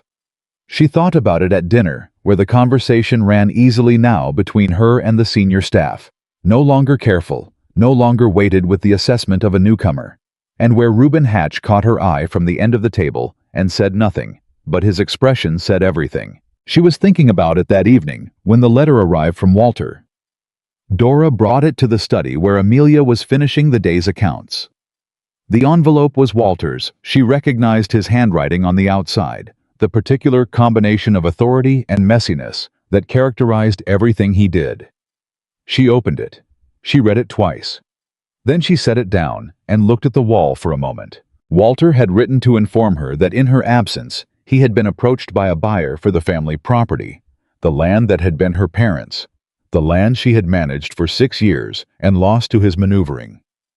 The buyer was offering a price that Walter described as generous. He intended to accept. He was informing her as a courtesy since she had expressed attachment to the property in the past, so she would not be caught off guard when the transaction completed. The letter was 3 paragraphs. Every sentence was precisely calibrated to wound as efficiently as possible while maintaining the form of courtesy. She sat very still. The property had been gone from her in a legal sense for years. She knew that. She had accepted it, or she had told herself she'd accepted it, which was not quite the same thing. She had kept the accounts from those years in her notebook, not as a record of something she owned, but as a record of something she'd done, proof that she was capable, kept alive in the only form that Walter couldn't touch. Now even that connection was being severed. The land would pass to a stranger, and Walter would have his money, and the place where her parents had lived, and where she had learned everything she knew about the world, would become someone else's entirely. She was still sitting there when Nathaniel came in. He saw the letter on the desk. He saw her face. He didn't immediately ask. He sat down across from her and waited, which was the exact right thing to do, and which she noticed even through the fog of what she was feeling. "My uncle is selling the family land," she said. He said nothing. He listened. "It's been his legally for years," she said. "I know that. I've always known that. He had the documents and the lawyer, and I had nothing but the work I'd put into it, which doesn't count in a legal proceeding." She picked up the letter and then set it down again. "He's selling it to someone I don't know, and I won't ever be able to—" She stopped. "Say it," Nathaniel said. "Whatever it is." She looked at him. "I won't ever be able to go back, even to look at it. It'll be someone else's entirely." "Is that what you've been holding on to?" he asked. "Going back someday?" She thought about it honestly, which required a moment. "Not consciously," she said. "I told myself I'd let it go. I thought I had." A pause. "Apparently I hadn't entirely." "You don't have to have," he said. "That's your parents' land. You can grieve something that's still standing." She was quiet. "Walter is doing it now specifically," she said. "Because I'm here. Because something is happening that he didn't expect. And he wants me to feel the loss, so I'll remember I don't have anything to come back to except him." Nathaniel's face went very still. "That's a calculated cruelty." "That's Walter," she said. "Tell me about the land," he said. She looked at him. "What?" "Tell me about it," he said. "Where it is, what it looks like, what you did there." She thought he was trying to distract her, and she almost said so. But then she looked at his face and realized he wasn't. He was asking because he wanted to know. Because he understood that sometimes the most useful thing you can do for a person is ask them to speak about what they love before it's fully gone, so they can hear themselves say it. She told him. She told him about the north field that held water in dry years because of the way the land dipped just enough, and about the old fence her father had repaired every spring without fail, and about the kitchen where she'd learned to keep books by lamplight, because that was when her father's records were available and she had to work around his schedule. She told him about the 6 years she'd managed it after he died, and the buyers who'd tried to undervalue it, and the particular satisfaction of beating them at their own arithmetic. She told him about the morning Walter arrived with his documents, and how she'd read every page carefully before she understood what she was losing, and how she'd signed, because there was no alternative, and then walked outside and stood in the north field for a long time, because she hadn't been ready to go inside yet. When she finished, the room was very quiet. Nathaniel said, "I know the valley where that land is. I've ridden through it." "Have you?" she said. "It's good land," he said. "Well situated, good water access." He paused. "The person buying it will be fortunate." "I know," she said. "That's the part that's hardest." He looked at her with the full weight of his attention. "Amelia, I want to ask you something, and I need you to answer it honestly, not diplomatically." "All right," she said. "When this 2 weeks ends," he said, "what are you hoping for?" She held his gaze. It was a direct question, and it deserved a direct answer, and she had promised herself she would not perform diplomacy where honesty was possible. "I'm hoping," she said carefully, "that the answer you have at the end of this 2 weeks is the same as the answer I have." "Which is, that this works," she said. "That we're what each other needs. That I can build something here that's mine as much as it's yours. That I don't have to go back to Walter's house and go through the rest of my life being the woman 9 men rejected in Silver Creek." She had not meant to say all of that. It had come out with a velocity she hadn't planned for. Nathaniel was quiet for a moment. Then he said, "That's the most you've told me about what you want." "You asked." "I know." He looked at her steadily. "For what it's worth, I've had the same answer since the second day." The warmth in her chest was something she recognized but hadn't felt in so long that it took her a moment to identify it. Hope. Actual, specific, grounded hope. Not the desperate kind she'd been carrying to those gatherings for 2 years, but the kind built on evidence. On days of watching someone behave consistently with what they'd said. On arguments that went somewhere because the other person was actually listening. On the specific experience of being valued for exactly what you were. She was careful with it. She put it somewhere inside herself where it would be safe until she knew it could bear weight. But she let herself feel it. The trouble arrived the following afternoon from a direction she hadn't expected. She was in the yard, reviewing a delivery with the new temporary supply coordinator when she heard the carriage. It was a fine carriage, the kind that announces wealth before it announces its owner. The lacquered wood and matched horses that belong to families who've had money long enough to believe it's natural. 2 people stepped out. A man in his 60s, broad-chested with the bearing of someone accustomed to the effect his presence creates. Beside him, a woman of about 40, dressed well with a face that had been beautiful once and was now something more complicated. Nathaniel came out of the main house to meet them. He shook the man's hand. He inclined his head to the woman. His posture had changed. Not tensed exactly, but arranged the way a person arranges themselves when they're dealing with something that requires a certain kind of attention. Dora appeared at Amelia's elbow. "Gerald Marsh," she said quietly. "And his wife Lorena. Helena. Biggest cattle family in the Northern Territory after Mr. Brooks." "Friends?" Amelia asked. "Business," Dora said. "And history." A pause. "Mrs. Marsh has had opinions about this ranch and its management for many years, since before the first Mrs. Brooks died." Another pause. "She's had opinions about most things." Amelia watched the interaction in the yard. Nathaniel was speaking to Gerald Marsh with the ease of 2 men who know each other well enough to be direct. Lorena Marsh was looking at the house at the yard, and then with the precise instinct of a woman who does not miss things directly at Amelia. Their eyes met across the yard. Amelia held the gaze and kept her face pleasant. Lorena's expression moved through something quick and assessing, and then settled into a smile that was impeccably constructed and entirely empty. They came in for dinner. Lorena Marsh was as advertised a woman of strong opinions, and she expressed them with the smooth relentlessness of someone who had long ago learned that insisting on a thing long enough and pleasantly enough usually made it so. Over the first course she spoke about the Helena social season. Over the second, about the difficulties of managing a large household. Over the third, she turned to Amelia.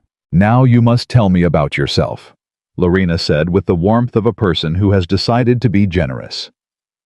"Nathaniel's been very mysterious. I understand you're here in some kind of management capacity." "I've been helping reorganize the household accounts," Amelia said. "How practical," Lorena said. "Where did you come from, Miss Carter, before this?" "North of the valley," Amelia said. "My family had a farm." "Had," Lorena noted. "And now I'm here," Amelia said. "Of course." Lorena smiled. "And before this arrangement you were—" "Living with my uncle," Amelia said pleasantly, "managing his household." "I see." Lorena picked up her wine glass. "It's admirable, really, when women in difficult circumstances find opportunities to improve their position." She looked at Nathaniel. "Though I do think, Nathaniel, that you might have written to Gerald and I before making arrangements. We have any number of suitable connections in Helena, women with family with standing. It would have been the natural—" "Lorena," Gerald said mildly. "I'm only saying," she continued, "that a man in Nathaniel's position has certain obligations, socially. The choices he makes reflect on the community around him." She looked at Amelia with the smile still in place. "No offense intended to Miss Carter, of course." "None taken," Amelia said. "You're describing the way things work. I understand how things work." Something in her tone made Lorena look at her more carefully. "What I've found," Amelia continued, setting down her fork with the same deliberateness she used to set down her pen when she was making a point, "is that the community tends to reflect on itself through its choices about who it values. When a community decides that a woman's worth is determined by her family connections and her social standing, rather than her capability, that's information about the community, not about the woman." The table was quiet. Gerald Marsh looked at Amelia with an expression she hadn't expected from him. Something that was almost a smile contained quickly. Lorena set her own wine glass down. Her expression had reorganized into something more careful. "You have very direct opinions for someone in a temporary arrangement." "I'm direct in any arrangement," Amelia said. "I find it saves time." "Nathaniel," Lorena said, turning to him. "She's very spirited." "Yes," Nathaniel said. "She is." And the tone in his voice made clear that he was using the word as a compliment, which was not how Lorena had intended it. Dinner continued. Lorena regrouped. Amelia had to acknowledge a skilled social operator. She did not push further on the direct attack, but shifted to something subtler. A pattern of small remarks and questions designed to accumulate weight rather than deliver a single blow. She mentioned Nathaniel's first wife 3 times. She mentioned the expectations of the Helena community twice. She mentioned once that she'd heard about the gathering in Silver Creek and let the implication of that settle over the table like weather. Amelia responded to each thing with the particular calm of a woman who has learned that responding to subtext directly removes its power. She answered what Lorena said, not what Lorena meant, and she did it pleasantly and without heat. And by the end of the meal, Lorena Marsh was working considerably harder than she'd expected to. After dinner, the men went to the study to talk business. Amelia and Lorena were left in the sitting room with their coffee, which was exactly where Lorena had been steering things. "I'll be honest with you," Lorena said the moment the door closed, "since you appreciate directness." "Please," Amelia said. "Nathaniel is not a man who thinks clearly about women," Lorena said. "He never has. His first marriage proved that. He chose someone because he was moved by her, rather than because she was suited to his life. It was a disaster that went on for 7 years and left him hollowed out." She looked at Amelia. "I am fond of him. Genuinely. And I don't want to watch him make the same mistake twice." "What mistake do you think he's making?" Amelia asked. "He's being moved again," Lorena said. "By something that feels different, but may not be." "And what is it you think he's being moved by?" Lorena paused, visibly recalibrating. She had expected a different kind of response, defensiveness or wounded dignity. What she was getting was a woman who kept asking questions and waiting for the answers. "You're very capable," Lorena said. "I can see that. You've clearly done useful work here, but there's a difference between being useful and being suitable." "Suitable for what?" Amelia said. "For the life," Lorena said. "For what comes with his name, his position, his standing in this territory. These are not small things. And a woman without family, without history, without what people like you consider the right credentials," Amelia said. Lorena stopped. "Mrs. Marsh," Amelia said, "I understand what you're telling me and why. You care about Nathaniel, and you have a version of his future that seems correct to you, and I don't fit it. That's a fair thing to say." She held Lorena's gaze. "But I want you to consider something. You've been in this room with me for 20 minutes. In that time I've listened to you, responded to what you actually said. Rather than dismissing it, disagreed with you without attacking you. And I haven't asked you to like me or approve of me or validate anything I'm doing." She paused. "That's not what I look like when I'm unsuitable for difficulty. That's what I look like when I'm managing it." Lorena looked at her for a long time. "You're not what I expected," she said at last. "I rarely am," Amelia said. The men came back from the study. Gerald Marsh came in looking as though the business conversation had gone well, with the settled energy of a man who had confirmed what he needed to confirm. He moved through the room comfortably, and when he passed Amelia's chair, he stopped briefly. "Miss Carter," he said quietly enough that only she could hear. "For what it's worth, that thing you said at dinner about what the community reflects on itself." He looked at her steadily. "My father came here with nothing. I grew up on nothing. Lorena doesn't always remember that." He moved on before she could respond. She sat with that for a moment. The Marshes left before 10. Standing in the yard watching the carriage go, Nathaniel came to stand beside her. "What did Lorena say to you?" he asked. "She told me I'm not suitable," Amelia said. "What did you tell her?" "I demonstrated that I am," she said. He looked at her with that specific expression she'd been seeing more often, the one that came when she did or said something that caught him without a ready response. He was quiet for a moment. "Gerald told me before they left," he said, "that he thought you were extraordinary." "Gerald grew up with nothing," she said. "He recognizes what building from the ground looks like." Nathaniel turned to look at her fully. "Amelia." "Yes. The 2 weeks ends the day after tomorrow," he said. She had been aware of this. She had been aware of it the way you're aware of a clock in a quiet room, not thinking about it constantly, but always knowing it. "I know," she said. "I want to ask you something tonight," he said. "Not at the end of the 2 weeks, now." She looked at him. Her heart was doing something measured and careful in her chest, the thing it did when she was trying to stay sensible about something she very much cared about. "All right," she said. "I told you on the first day that at the end of 2 weeks we'd each make a decision," he said. "I told you I needed a partner, not a decoration. I told you I needed someone who understood responsibility." He paused. "What I didn't tell you, because I didn't fully understand it yet myself, is that I needed someone who would stay." She was quiet. "My wife didn't stay," he said. "Not in the way that matters. She was here in body and gone in every other sense. She hated the work, and she hated the isolation, and she came to hate me for building something she couldn't love. And I stayed in it because I believed I owed it to her to try, and the trying cost both of us things we didn't get back." He looked at her steadily. "You're not her. I know that. But I need you to know I'm not asking you to stay in something that doesn't suit you. I'm asking you to tell me honestly whether this suits you." She considered him. She considered the past 10 days, the ledgers, the arguments about scheduling Pruitt and Catherine Wells and Lorena Marsh. Reuben's face in the afternoon sun. Dora's supply system with 2 signatures. The East room with the window that faced the working side of the ranch. She considered the letter from Walter in her pocket, the land being sold to a stranger, the road she'd walked to Silver Creek 9 times with her bag and her boots, and the particular armor of a woman who has learned to carry disappointment efficiently. She considered the way Nathaniel Brooks sat still when he was thinking, and the way he'd said, "Tell me about the land," and the way he'd said, "Your name goes on your work." "It suits me," she said, "more than anywhere I've been in a long time." He looked at her for a moment. Then he said, "Then I'd like to ask you to stay. Formally. Permanently. Not as an arrangement. Not as a trial." He paused. "As my wife, if you'll have me.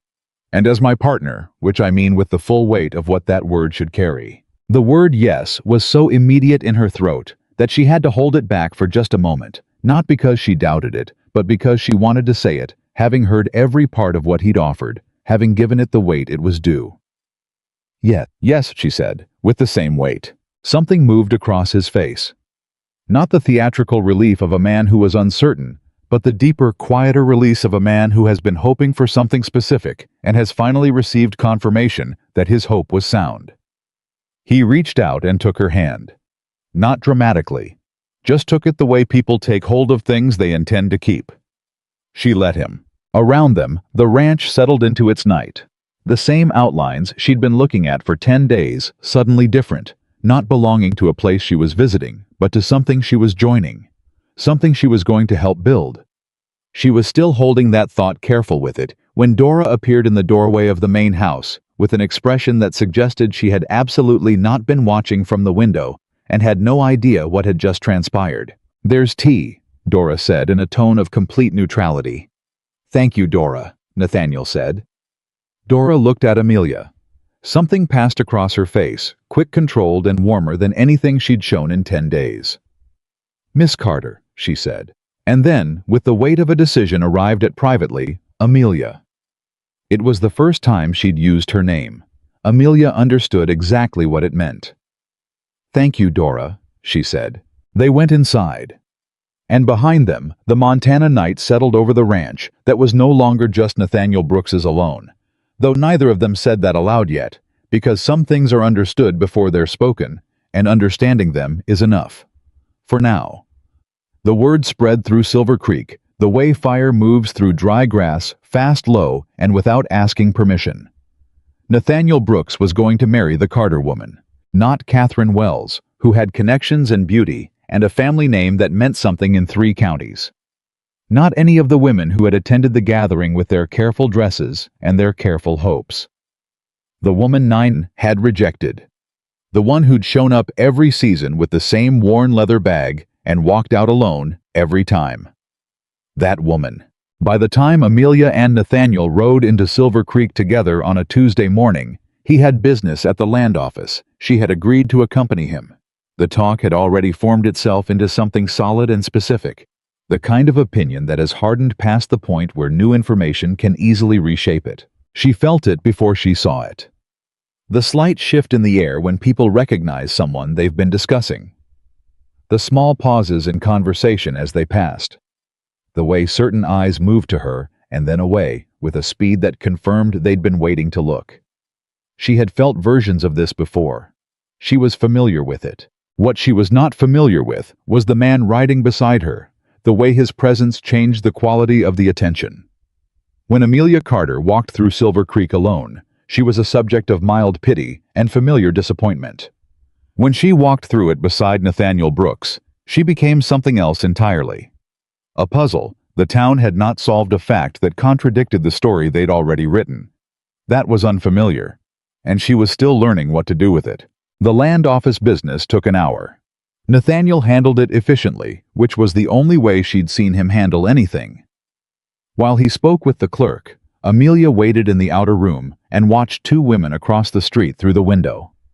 She recognized them. They had been at the gathering the day Nathaniel walked past everyone and stopped in front of her.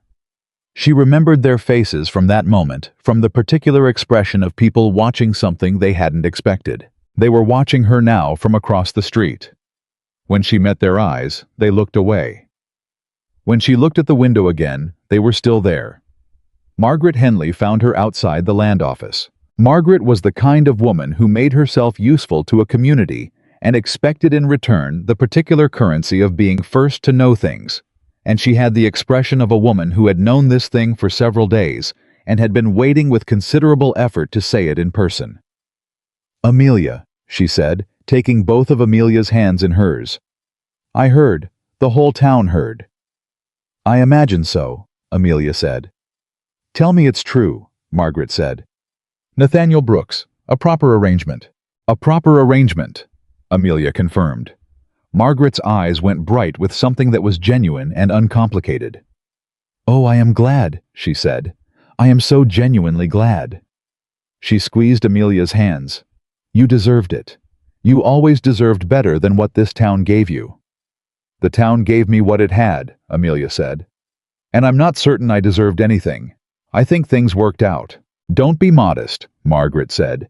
"You showed up here 9 times. 9 times, Amelia. And you didn't break, and you didn't beg, and you didn't lower yourself to any of it.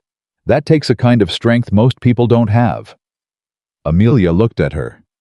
"It takes a kind of stubbornness," she said. "I've never been entirely certain which one it is." Margaret laughed. Then her expression shifted slightly. "There's talk," she said in a lower voice. "I want you to know so you're not caught off guard." "What kind of talk?"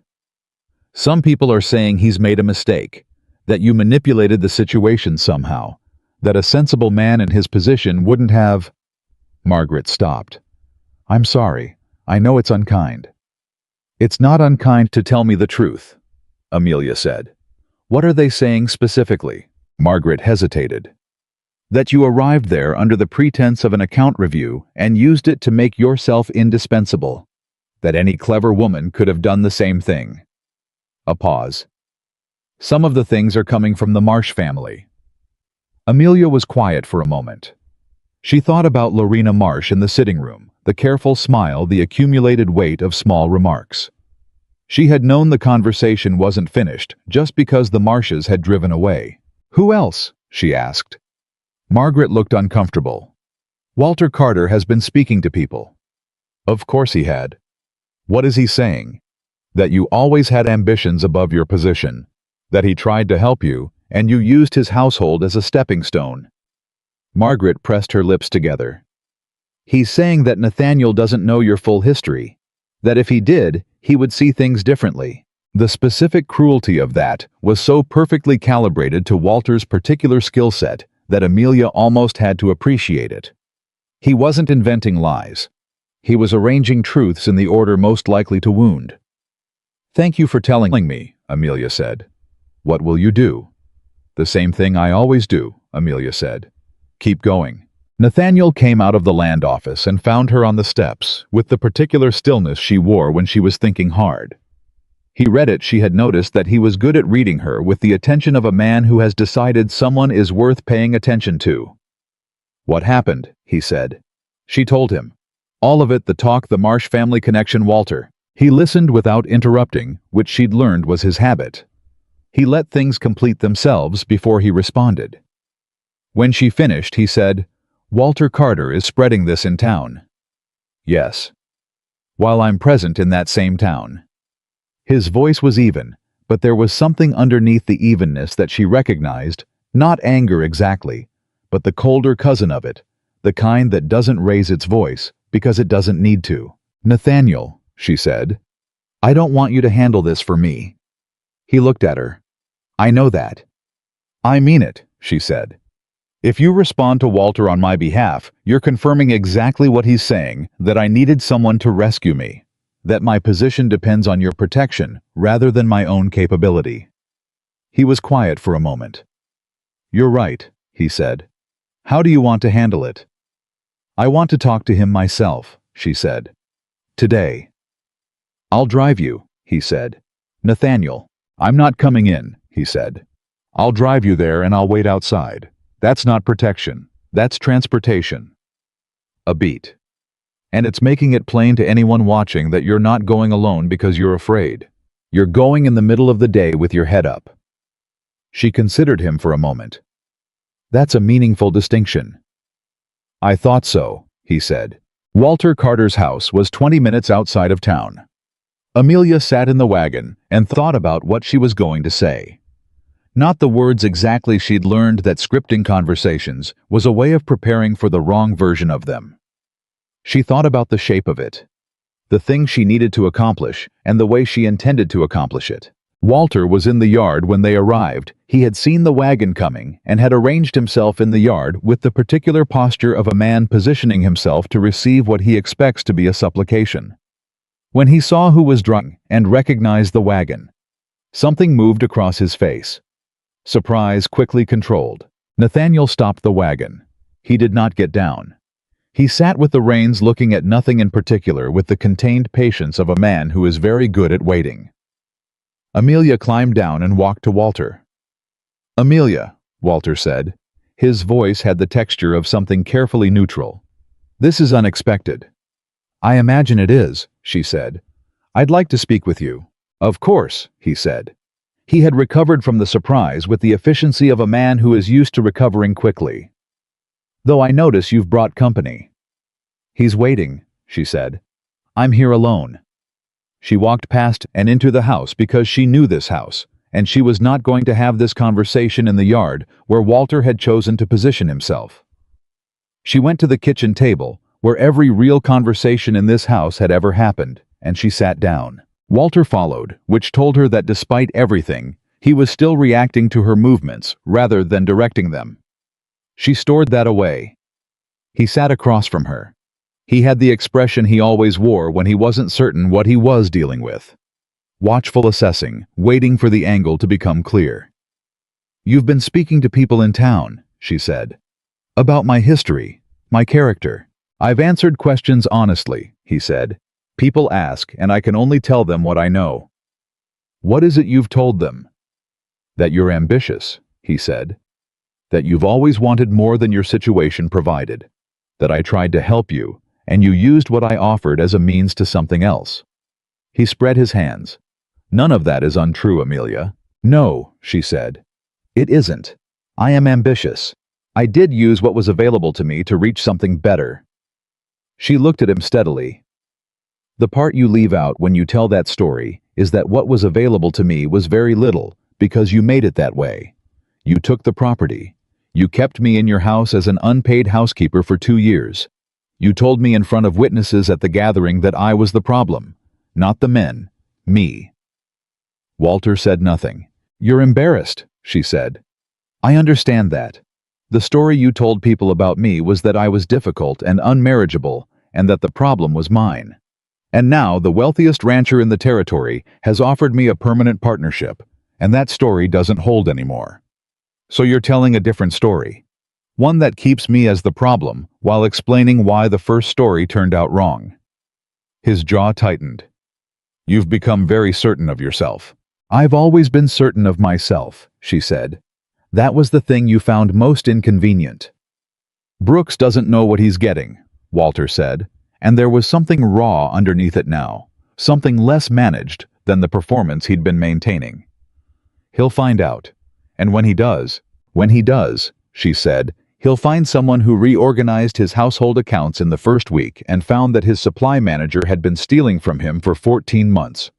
He'll find someone who sat across from Lorena Marsh at dinner and held her own without raising her voice. He'll find someone who manages difficulty without falling apart, and who tells him the truth even when the truth is inconvenient." She paused. "What he'll find is exactly what he found, because I'm not performing for him. I'm the same person who was in this house for 2 years while you told me I was inadequate." Walter looked at her for a long moment. Something shifted in his face, not softening exactly, but a kind of settling, like a man who has stopped trying to win something and is just looking at what's there. "I didn't take pleasure in your difficulties," he said. And she believed unexpectedly that this was true. Not because Walter was a good man, but because people are rarely as simple as the worst version of themselves. "I know," she said, "but you didn't prevent them either, and you're contributing to them now, and I'm asking you to stop." "You're asking," he said. "I'm asking," she said, "because it's the right thing to do, and because I believe somewhere in you, you know it is." She stood. "I'm not asking Nathaniel to speak to you. I'm not threatening consequences. I'm sitting across a table from you the way I've sat across this table 100 times, and I'm telling you plainly what I need." Howe was quiet. She picked up her bag. "The land is sold," she said. I know. I'm not here about that either. That's done, and I've made my peace with it. She moved toward the door and then stopped. I hope the rest of your life is easier than the parts I witnessed, Walter. I mean that. She walked out. Nathaniel was exactly where she'd left him. She climbed up. He didn't ask immediately. He waited until they were back on the road, the house behind them, before he said anything. How did it go? I said what I needed to say, she told him. Will it change anything? She thought about Walter's face in the moment before she'd left, the settling in it, the absence of a countermove. I think so, she said. Not because he's good, but because I made it easier to stop than to continue. Nathaniel nodded slowly. You're very good at that, he said. Making the right choice the easier one. She looked at him. Is that a management strategy or a personality trait? I think for you it's both, he said. She almost smiled. She was getting better at letting herself do that. The announcement ran in the Silver Creek Gazette 3 days later. Nathaniel had written it himself, which she had not expected. She had expected the standard form: names, date, family connections, the social architecture of a marriage announcement. What he wrote was something different. He wrote that Amelia Carter would be joining him as a full partner in the management of the Brooks Ranch, and that the word partner was chosen deliberately. He wrote that her contribution to the operation in the first 2 weeks had identified significant financial irregularities and reorganized the household management structure. He wrote these things plainly in the language of a man who has decided that something true should be publicly true. She read it at the kitchen table, while Dora pretended to be busy with the stove. He wrote it himself, Dora said without turning around. I know, Amelia said. He doesn't usually say things out loud, things he means. A pause. He does things, he fixes things, but saying them, he's not usually a man for that. Amelia set the paper down. He's becoming one. Dora turned around. She had an expression that was still working to be neutral and not quite managing it. You're good for him, she said. It came out with the slightly grudging quality of something that has been considered for a long time before being said, which made it mean more, not less. He's good for me too, Amelia said. I know, Dora said. That's the part I didn't expect. She turned back to the stove. Breakfast is in 10 minutes. The response to the announcement was the thing that changed the quality of the town's attention. The Gazette piece ran on a Thursday.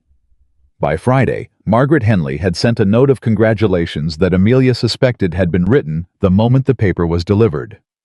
2 of the senior ranching families in the area, men who did business with Nathaniel and knew what the operations of his ranch looked like, sent formal notes acknowledging the news with the particular warmth of people who have just received information that confirms something they already suspected.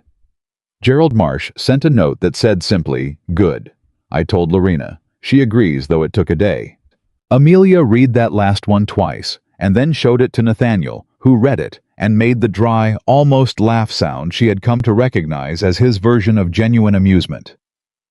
Gerald has always been more sensible than his wife, he said. She came around, Amelia said. That's what matters. Lorena Marsh coming around to anything, he said, is not a small thing.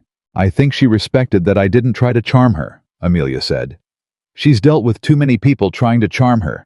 I just told her the truth. He looked at her with the expression she'd seen on the first day, and kept seeing since the recognition expression, the one that said he was still finding what was in front of him. You're remarkably consistent, he said. I only have one version, she said. It's easier. Walter Carter sent nothing. But the talk in Silver Creek, the particular kind of talk that had been working to undercut her, went quiet after the Gazette piece ran. Not completely. But the current shifted. It always shifts when something is written plainly in public, when facts arrange themselves in front of an audience, and the story built against them has to work too hard to hold. She noticed it when she went into town the following week for the supply negotiations she'd taken over from the temporary coordinator. The merchant she was dealing with, a man named Gilmore, who had overcharged the ranch on flour by 12% in the last cycle, had clearly read the Gazette and had adjusted his manner accordingly. He was attentive. He had the prices already laid out. He did not try to negotiate against her the way she suspected he might have negotiated against a man he thought he could manage. She negotiated him down 14% from his opening and shook his hand when they were done. "Miss Carter," he said, and there was something in the way he said it that had shifted from its prior texture, something closer to respect, actual and slightly uncomfortable, the kind that comes from watching someone operate at a level you hadn't anticipated. "Mrs. Brooks soon," she said pleasantly. "But Miss Carter is fine for now." She came home with better supply terms than the ranch had had in 3 years. Dora reviewed them that evening without comment, and then wrote them into the new ledger in her angular handwriting with a precision that was itself a form of approval. But the real test, the one that Amelia had known was coming since the night Nathaniel had taken her hand in the yard, arrived on a Saturday morning, 2 weeks after the announcement, in the form of a gathering at the Silver Creek Settlement Hall. Not a marriage arrangement gathering this time. A town meeting called by a group of landowners to discuss the water rights dispute that had been simmering in the valley for 2 seasons. Nathaniel had rights to the upper creek that 3 smaller ranchers downstream believed had been improperly claimed in the original land survey. This was the kind of dispute that destroyed relationships and occasionally resulted in violence in frontier territories. Nathaniel had been managing it with quiet legal maneuvering for 18 months. Now it had come to a public meeting, which meant it had moved past the stage where quiet maneuvering was sufficient. He told Amelia about it the night before. "I want you there," he said. "To do what?" she asked. "To help me think," he said. "I'm too close to this. I've been fighting it too long.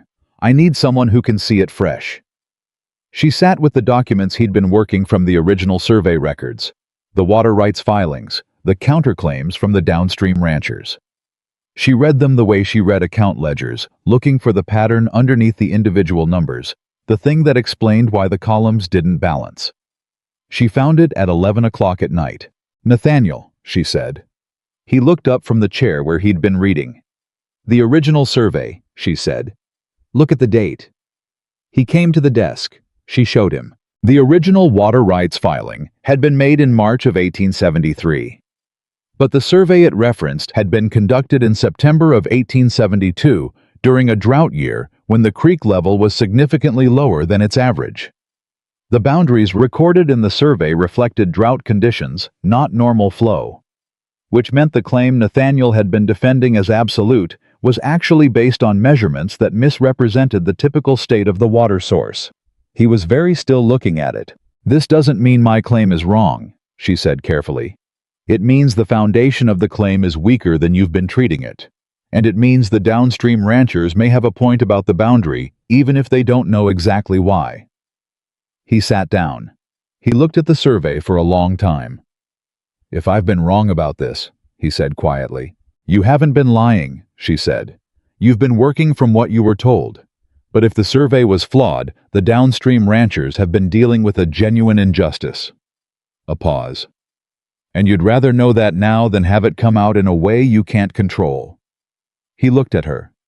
"What would you do?" "I'd go to that meeting tomorrow," she said, "and I'd show them this, voluntarily, before anyone else finds it." She met his eyes. "Not because it helps your legal position. It might not. But because if you walk in there having already identified the problem and already proposing a fair solution, you control the narrative. And more importantly, you're right. If there's an injustice in how this was set up, the right thing is to correct it." Howe was quiet for a long time. The clock on the wall ticked through the silence. "This cost us leverage," he said. "Strategic leverage I've been building for 18 months. "Yes," she said, "it does. And you think I should give it up?" "I think," she said carefully, "that you built what you have here by being the kind of man who does things the right way. And that the reason people in this territory respect you isn't the 20,000 acres. It's that they've watched you operate for 20 years and they know your word means something." She paused. "If you walk into that meeting tomorrow and someone else discovers this, you lose all of that.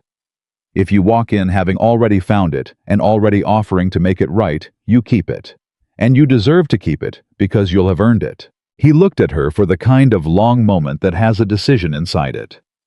"Write up a summary of what you found," he said. "The way you'd write an account discrepancy. clear, factual, with the supporting documentation referenced. She was already reaching for her pen. They worked until 1 in the morning. The settlement hall in Silver Creek was full the next day. Amelia had been in this room for very different reasons in the past, and the fact of being in it again, with Nathaniel beside her, rather than standing at the edge, waiting to be chosen or rejected, had a quality she hadn't anticipated. Not triumph. Something quieter than that. The specific feeling of a before and an after existing in the same space. The ranchers assembled. The water dispute was introduced. Two of the downstream ranchers' men named Calloway and Brent, both of whom had been looking at Nathaniel with a barely managed anger for 2 seasons, made their case first. They were not wrong in their feeling, even if their legal argument had gaps. When it was Nathaniel's turn, he stood and said, "Before I respond to the claims, I'd like to share something we found in the original documentation. Something that I think changes the nature of this conversation." He laid out what Amelia had found. He did it clearly and without evasion. He acknowledged that the original survey had been conducted under conditions that may have produced inaccurate measurements. He said that he had not known this when he filed his claim and had operated on the assumption that the claim was sound, but that he believed the question of what was right was more important than the question of what he could defend legally. He proposed a joint resurvey under current conditions with all parties represented and an agreement to revise the water rights boundary based on the accurate measurements. The room was very quiet when he finished. Calloway and Brent looked at each other with the expression of men who had come prepared for a fight and found something entirely different waiting for them. "You're giving up the claim," Calloway said. "I'm agreeing to have it accurately established," Nathaniel said. "If the resurvey supports the current boundary, I'll defend it. If it doesn't, I'll honor whatever the accurate measurement shows." He paused. "That's all any of us should want." It was Brent who spoke next, in a voice that had lost most of its prior anger and replaced it with something more uncertain. "How did you find this?" "My partner found it," Nathaniel said. He looked at Amelia, and the look was simple and direct, and carried the full weight of what he'd said in the ranch yard the night he'd asked her to stay. She looked at the documents with fresh eyes and saw what 14 months of being too close to the dispute had prevented me from seeing. Every head in the room turned to Amelia. She held the weight of it steadily. She had been looked at in this room before, in very different ways. She knew how to hold a room's attention without flinching. "Miss Carter," Calloway said slowly, as if placing her, and then his expression moved. She could see him processing the last several months of the town's conversation, recalibrating. "Soon to be Mrs. Brooks," Margaret Henley said from 3 rows back, which broke the room's tension in a way that Amelia suspected Margaret had timed quite deliberately. The meeting ended 2 hours later with an agreement to conduct the joint resurvey and a handshake between Nathaniel and Calloway that had the quality of something long overdue. Walking out of the settlement hall, Nathaniel beside her. Amelia felt the quality of the air in Silver Creek differently than she'd felt it any of the 9 times she'd walked out of that building alone. Not because the town had changed overnight. It hadn't. People were still processing, still recalibrating, still working out where she fit in the story they'd been telling about this place. But the story had new information in it now. And stories change when new information arrives, even reluctantly, even slowly. Even in small towns that had already decided. At the edge of the street, Reuben Hatch was waiting with the wagon. He had not been inside the meeting, but from his expression, news had already reached him, or he'd found a window with a useful angle. "Well," he said, looking at the two of them. "Well," Nathaniel agreed. Reuben looked at Amelia. "Told you," he said. "You told me nothing specific," she said. "You said he was a good man."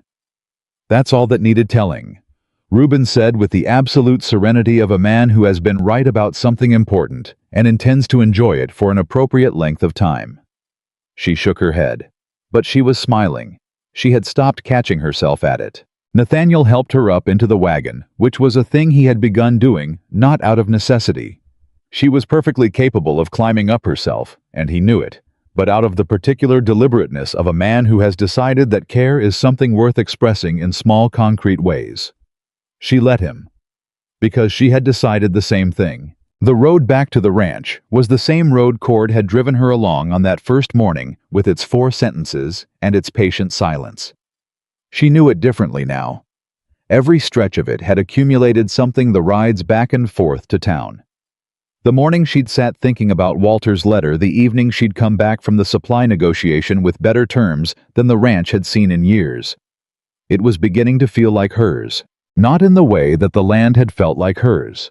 The land she'd lost, the north field that held water in dry years, the fence her father repaired every spring.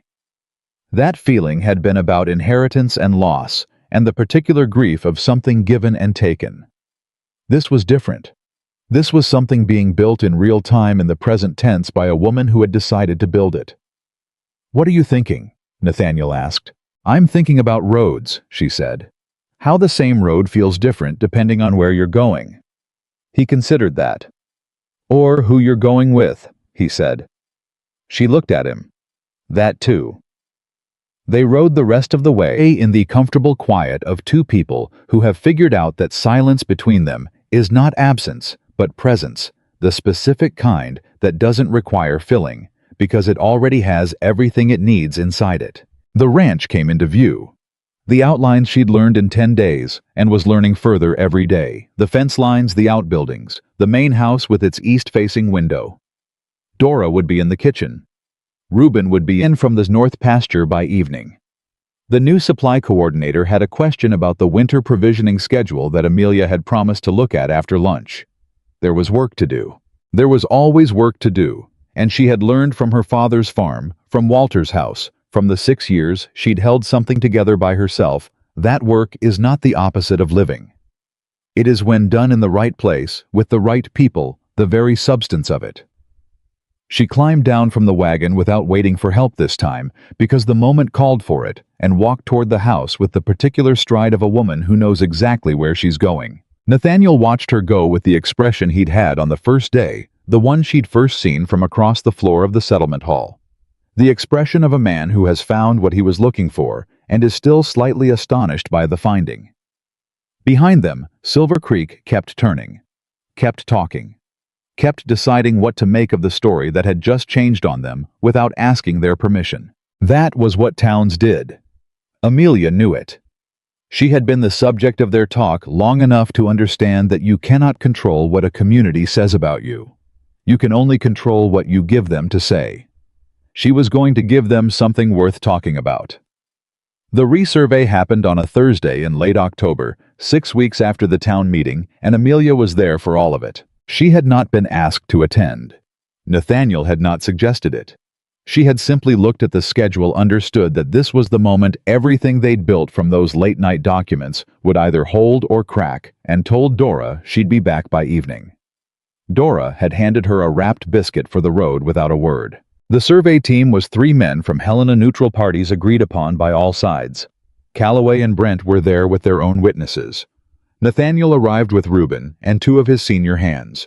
When he saw Amelia standing at the survey point, already with her notebook open and her pen ready, something in his face did the thing. It did the quiet recognition, the slight easing of a man who has learned to rely on a presence and finds it where he expected it. "You didn't have to come," he said. "I know," she said. "He left it there. So did she." The survey took 4 hours.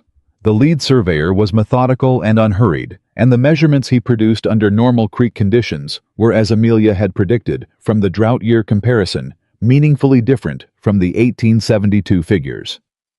The boundary line that had been the center of 18 months of conflict was off by 11 feet at the widest point.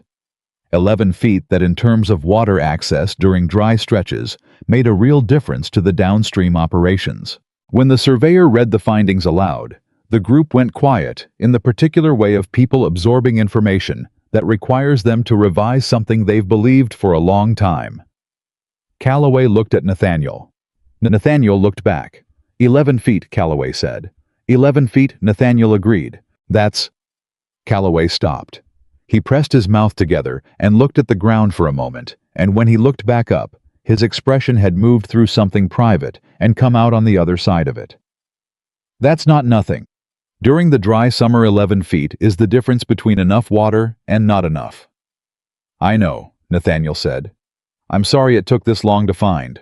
It was a simple thing to say. Amelia had heard Nathaniel say simple things many times now, and she had come to understand that simplicity in him was not poverty of expression, but precision. He said what he meant. He didn't dress it in language it didn't need. Calloway was quiet for another moment. Then he extended his hand. Nathaniel took it. Brent, who had been the angrier of the two for most of the 18 months, said nothing immediately. He stood looking at the creek with his arms crossed, and Amelia watched him from where she stood, watched the internal argument happening in his posture. Then he looked at her directly. "You found this," he said. It wasn't a question. "I found the survey date discrepancy," she said. "The rest was the land doing what it does." He studied her for a moment, with the frank assessment of a man who has been working up a particular set of feelings about someone and is being asked to update them. "I've heard things about you," he said. "From before. From the gatherings." "I imagine you have," she said. "I've also heard things from the last 2 months," he said. "Different things." He looked at her steadily. "I've got a daughter. She's 23, smart as a whip and stubborn as a fence post, and she hasn't been able to find a situation that suits what she actually is." He paused. "I think about that sometimes. What it costs a woman to keep showing up when the world keeps telling her to sit down." Amelia held his gaze. "It costs," she said. "But it's worth paying." He nodded once. He didn't shake her hand, that wasn't his way she could see. But he nodded, and she received it as what it was. The ride home was quiet and full. Nathaniel didn't speak much, which she'd learned meant he was processing something deeply. She didn't press. She had learned the shape of his silences, the way she'd learned the shape of the ranch, by being in them long enough to understand what they held. Half a mile from the gate he said, "You were right about giving it up." "You were the one who gave it up," she said. "I only showed you what was there." "You showed me how to look at it," he said. "That's different." He looked at the road ahead. "I've been looking at that dispute for a year and a half, and all I could see was my position, and their position, and the legal argument between them. You looked at it for one night and found the thing underneath." "I didn't have 18 months of frustration in the way," she said. "No," he said. "You just had 20 years of learning to find what's actually there, instead of what you expect to find." He looked at her. "That's not a small thing, Amelia." She looked back at him. "Neither is knowing to trust the person who can see it," she said.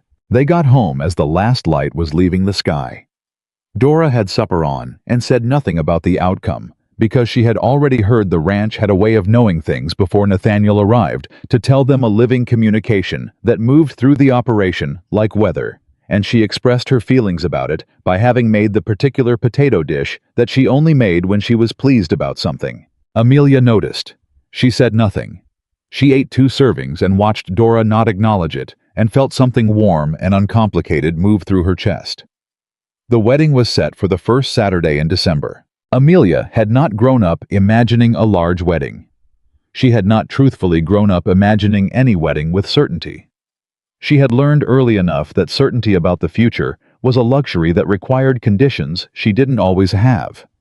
What she had imagined in the honest and private way that people allow themselves to imagine things they can't quite believe in was something simple and real.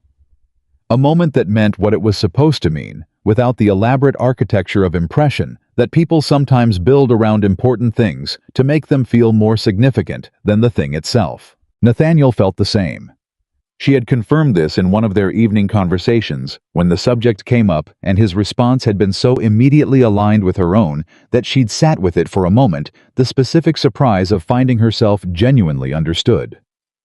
"I want the people who matter to be there," he'd said. "I don't need the people who need to be seen being there." "That's a meaningful distinction," she'd said, which was becoming something close to a private phrase between them.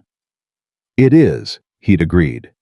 But Silver Creek had its own feelings about what Nathaniel Brooks's wedding should look like, and Silver Creek's feelings were not easily contained to the guest list. Margaret Henley came to the ranch 2 weeks before the date with a list of considerations. Margaret was not pushy. She was the kind of woman who expressed her enthusiasm through logistics, who showed care by organizing things, and who had been waiting for an occasion worthy of her organizational capacities in Silver Creek for longer than she would admit. "The hall can hold 120, Margaret said, sitting across from Amelia at the kitchen table. "We're thinking 30, Amelia said. Margaret looked at the number as if it had personally disappointed her. 30. "People we know," Amelia said. "People who've been part of building this." "Nathaniel Brooks marrying in Silver Creek is an event," Margaret said. "People will want to witness it. People who have known him for 20 years, who've watched him build what he's built, will be welcome to celebrate when they see us in town," Amelia said. "The wedding is for us. The celebration can be for everyone." Margaret looked at her. Then she looked at her list. Then she put the list down and picked up her coffee. "You know," she said, "the last time I tried to organize something with Clara Birch's mother, she changed the guest list 4 times and then cried during the centerpiece discussion." She took a sip. "This is much better." "I'm glad," Amelia said. 30 people, Margaret said. "I can work with 30 people."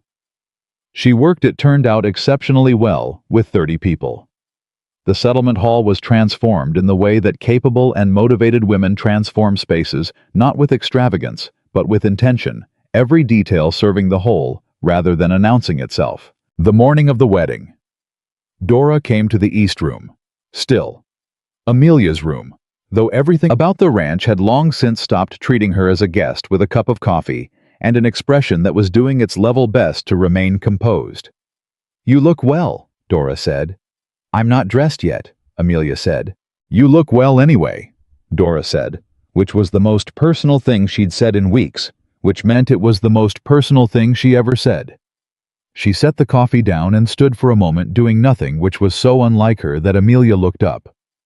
"Dora, I was wrong about you," Dora said. "The first day. I came out to the gate to warn you, and I was positioning myself to be unimpressed. Because I've seen arrangements like this before, and they don't usually go the way this one has gone." Amelia set down her coffee. "You weren't wrong to be cautious," she said. "You were protecting something you'd built. That's reasonable. I was also protecting myself," Dora said with the bluntness of a woman who has earned the right to be honest about her own motivations. "From watching him make another mistake. From having to manage the consequences." She looked at Amelia directly. "He was very alone after his wife died. Not the kind of alone that shows. The quiet kind that runs underneath everything. I watched it for 4 years and I couldn't fix it." A pause. "You fixed it." Amelia was quiet for a moment. "He fixed it," she said. "He decided to look for something different. I just happened to be what he found." "You happened to be exactly what he needed," Dora said. "There's no just about it." She picked up the coffee cup, set it back down, and said, "I'll have breakfast ready when you're dressed." She turned toward the door. "Dora," Amelia said. She stopped. "Thank you," Amelia said, "for the second signature, for the kitchen ledgers, for the potato dish last night." She paused. "For saying that." Dora stood with her hand on the doorframe for a moment. "Don't make me sentimental before breakfast," she said, and left. Amelia sat with the quiet for a moment. Then she got dressed. The ceremony was exactly what she'd wanted it to be. 30 people, the people who had earned their places in the story.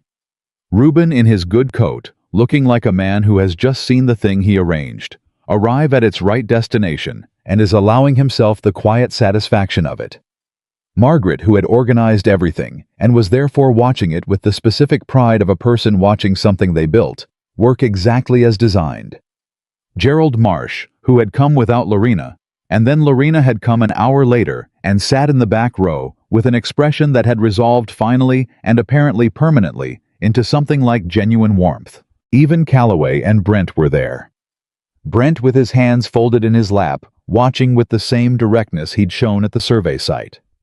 Calloway with his wife, who had pressed Amelia's hand on arrival and said something too quiet to fully catch, but the feeling of which came through clearly. And through the ceremony, Nathaniel Brooks stood beside Amelia Carter and looked at her with the full weight of his attention, the way he had looked at her across the floor of the Silver Creek Settlement Hall on the day he'd walked past everyone else and she looked back at him with the same steady directness she'd brought to every conversation they'd ever had.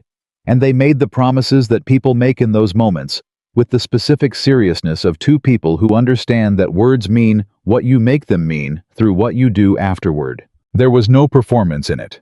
That was what she'd wanted. That was exactly what it was. Walter Carter did not attend. She had not expected him to. A note arrived the morning before the wedding, a short, 1-3 lines formal in construction, but different in something underneath the formality. He had written that he hoped she would be well.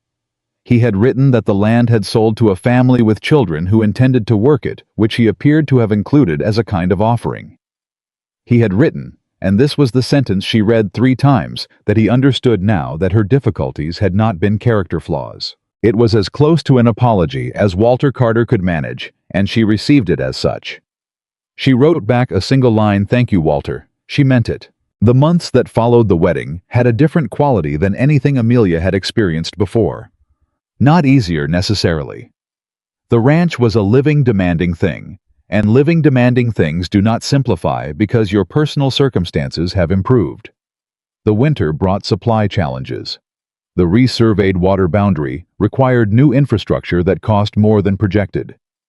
A hard freeze in January killed a portion of the north pasture crop and required 3 weeks of recovery management that left everyone, including Dora, with shorter tempers and longer hours. But the difficulty had a different texture now. When she sat at the account desk at 11 o'clock at night, working through the recovery figures, Nathaniel was across the desk doing the same thing, and they argued about the numbers, the way people argue about something that matters to both of them directly, without performance, with the specific confidence of two people who know the argument won't damage what they've built, because what they've built is strong enough to hold an argument. She was right more often than he was about the numbers. He was right more often than she was about the land and the livestock.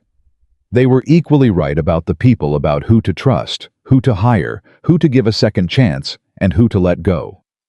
She'd noticed that early and told him, and he'd agreed, and they'd made it a practice. Neither one decides alone on anything that involves a person. The ranch grew through the spring. The new supply arrangements she'd negotiated held through the winter and into the planting season. Saving the operation, a figure that made Dora look at the ledger with the expression of a woman revising upward her estimate of what was possible. Reuben, who had been quietly failing in health since winter, came to Amelia in March with the directness of a man who has decided to handle something before it handles him. "My chest," he said. "It's not right. Has been for a few months." She sat him down immediately. She had enough medical knowledge from the farm. Years her mother had been the family's de facto doctor, in the absence of anything better, to understand what she was hearing in his breathing, and to know it required more than she could provide. She got him to the doctor in Helena over his considerable protests on a wagon trip that she made personally because she would not trust it to anyone else. The doctor found what she'd suspected, a weakness in the heart that would require rest-reduced labor and careful management. Reuben argued about the rest for 3 days. Amelia listened to all of it and then reorganized his duties with the same systematic thoroughness she'd brought to the supply accounts, creating a role for him that used his knowledge and his relationships with the hands, without requiring the physical output his heart couldn't sustain. "You're very managing," he told her, sitting in the chair outside the bunkhouse, where she'd established he would spend 2 hours each afternoon in the sun. "You introduced me to the man I married," she said. "I'm going to keep you alive long enough to be insufferable about it for years." He made a sound that was very close to a laugh. "You're a good woman, Miss Amelia." "It's Mrs. Brooks," she said. "I know what it is," he said. "I still see the girl who taught me to keep accounts by lamplight. Both things are true at once." She sat with him in the afternoon sun and thought about that. Both things being true at once. The girl who'd learned ledgers by lamplight, and the woman whose name was in the Gazette as a full partner in the largest cattle operation in Montana Territory. The woman who'd walked to Silver Creek 9 times alone, and the woman who'd ridden into town last week with Nathaniel beside her and not thought about it at all because it had become ordinary. And ordinary was what she'd always actually wanted. Not the extraordinary version of being chosen. The ordinary version of belonging somewhere completely. The letter arrived on a Tuesday in April, which was a day like any other day, except that it wasn't. It came from a woman named Sarah Connell in the valley south of Silver Creek, and it was written in the careful handwriting of someone who had thought very hard about every word. Sarah Connell was 26, she wrote. She had been attending the seasonal gatherings for 3 years without success. She had read about Amelia, about the 9 rejections, and what had come after in a piece that had run in a Helena paper, a longer version of the Gazette story. And she was writing because she wanted to know how Amelia had kept going, what she had held on to, whether there was something she could tell her that would help. Amelia read the letter twice at the kitchen table. Then she set it down and sat with it. Nathaniel found her there an hour later, still sitting with the letter. "What is it?" he asked. She showed him. He read it. He set it down. He looked at her face with the attention he always brought. "What are you going to do?" "Write back," she said. "Obviously." "Obviously," he agreed. She wrote back that afternoon. She wrote more than she'd expected to write, 4 pages, which surprised her because she'd thought she'd have 2 or 3 things to say, and it turned out she had considerably more. She wrote about the 9 times and what she'd told herself on each road home. She wrote about the specific discipline of not letting other people's limited vision become your own. She wrote about the difference between hoping to be chosen and deciding to keep going regardless, and how the first one is passive and the second one is survival. She wrote about Reuben Hatch because she thought Sarah Connell should know that sometimes the person who changes your life is someone who's simply been paying attention on your behalf. She wrote, "The thing that saved me was not that I finally found someone who saw me. The thing that saved me was that I never stopped believing I was worth seeing. Even when I was very tired of believing it. Even when it felt like stubbornness rather than faith. I held on to it because letting go of it would have meant agreeing with people who didn't know me. And I was not willing to give them that." She sealed the letter. She gave it to the postwriter. 2 weeks later, a reply came back. Sarah Connell had written 3 sentences. "I read your letter 6 times. I'm going to the next gathering. Thank you." Amelia put that letter in her account book between pages she'd written by lamplight in her parents' kitchen and pages she'd written by lamplight in the east-facing room of the ranch that was now fully permanently hers. The summer brought the water boundary completion. The new infrastructure installed, the creek flowing correctly. The relationship with Calloway and Brent transformed into something functional and occasionally warm. Brent's daughter, the one he'd mentioned at the survey site, came to work on the ranch's account management that fall, because Brent had apparently decided that someone who kept finding things that were actually there was a suitable employer for a young woman who kept doing the same. She was 23 and quick and slightly intimidating in the way that very capable young people are slightly intimidating, and Amelia hired her in a 10-minute conversation because she recognized the quality of someone who had decided not to shrink. Her name was Frances. Within a month, Dora had decided Frances was the finest addition to the household since Amelia herself, which was the highest available praise, and which Dora expressed by teaching Frances the second signature system with the thoroughness of someone passing on something sacred. Amelia watched this from the study doorway one afternoon and felt something that sat comfortably between pride and amusement, and the specific warmth of watching something you built work on its own. The town's version of Amelia Carter had been changing for months quietly and irreversibly, the way opinions change in small communities when the evidence keeps adding up on one side. She was not unaware of it. She had watched it the way she watched account trends, not obsessing over each individual entry, but tracking the direction of the overall pattern. The woman 9 men had rejected was no longer the primary story. It had become in the retelling something more like the beginning of a story about a woman who kept showing up until the right person was paying attention. Which was still not entirely accurate. The right person finding her had not been the point. The point had been that she'd kept going. But she had learned that communities need a shape to hang a story on, and if the shape they chose honored the truth of it even imperfectly, she could accept the imperfection. What she would not accept, and this was the thing she had discovered about herself through all of it, was being made smaller than she was.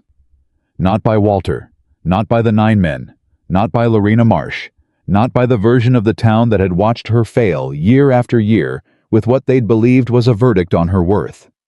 She had held her size through all of it. She had not always felt large, but she had stayed the same size, and that had turned out to be enough. On an evening in late summer a year, and some months after the Wednesday wagon ride that had brought her to the ranch for the first time, Amelia walked the north pasture with Nathaniel. It was the hour before dark, when the light changes quality, and everything it touches looks as though it's been considered. They walked without a destination, which was the kind of walking she had come to love, walking for the sake of being in the space which required feeling at home in it, which she did. Nathaniel was quiet for a while. Then he said, "I've been thinking about what you said, when you talked about your parents' land." She looked at him. "What about it?" "The north field that held water. The fence your father repaired every spring." He walked for a moment. "I've been thinking that we should build something like that here. A place that's specifically yours, not the operational land, something you chose." She looked at him. "What are you suggesting?" "There's a section of the eastern property," he said, "near the creek after the new boundary. Good water access. I thought—" He paused, and she could see him choosing words the way he always chose important words. "I thought you might want to decide what it becomes. Not what the ranch needs it to become. What you want it to be." She was quiet for a long moment. "There's something I've been thinking about," she said, "since Sarah Connell's letter." He waited. "The women at those gatherings," she said, "the ones who keep showing up, they're not all there because they need a husband. Some of them are there because they have no other structure for finding a place. There's no system for a woman who wants work, who wants to contribute to something, who has skills, and no mechanism to apply them." She paused. "I've been thinking about a school, not just for children, for women who need the kind of knowledge I had, accounts management, practical skills. A place where a woman like Sarah Connell could learn something that gives her more options than the gathering." She had not said this aloud before. She had been carrying it since April, turning it, examining it from different angles. Nathaniel was quiet for a full minute. She let him be quiet because she had learned what his silences held, and this one held serious thought, not doubt. "The eastern section," he said. "It's a start," she said. "A building. Someone to teach. A small thing to begin." "Nothing you do is small," he said. She looked at him. "You're occasionally very kind. I'm occasionally accurate," he said. "Don't conflate the two." She almost laughed. She let herself. She had gotten good at letting herself. "We'll build it in the spring," he said. "Whatever you need." "I'll need Francis for the accounts," she said. "And Reuben to know what to do with himself while I'm busy, or he'll undo all the rest." "He'll take credit for it," Nathaniel said. "He takes credit for everything." "He introduced us," Amelia said. "He's earned a certain amount of credit." Nathaniel looked at her sideways. "A certain amount." "Don't tell him that," she said. "He'll have it framed." They walked back toward the house in the cooling evening, and the lights came on in the windows as Dora moved through the rooms doing the last things of the day, and the sounds of the ranch settled into its night rhythm. And Amelia walked through all of it as the person she had always been, the person no one had thought to look for until one man had the sense to ask Reuben Hatch what he knew. She had not been rescued. She had been found. And there was all the difference in the world between those two things. A difference she intended to spend the rest of her life making clear to the women who wrote her letters, to the girls who would eventually come to the school she was going to build, to every person who had ever been looked past by someone who wasn't paying the right kind of attention. She had walked into Silver Creek 9 times and walked out alone. She had walked in a 10th time beside the man who finally understood what he was looking at, and she had never walked out alone again. Not because he completed her. She had always been complete. But because some things are better built together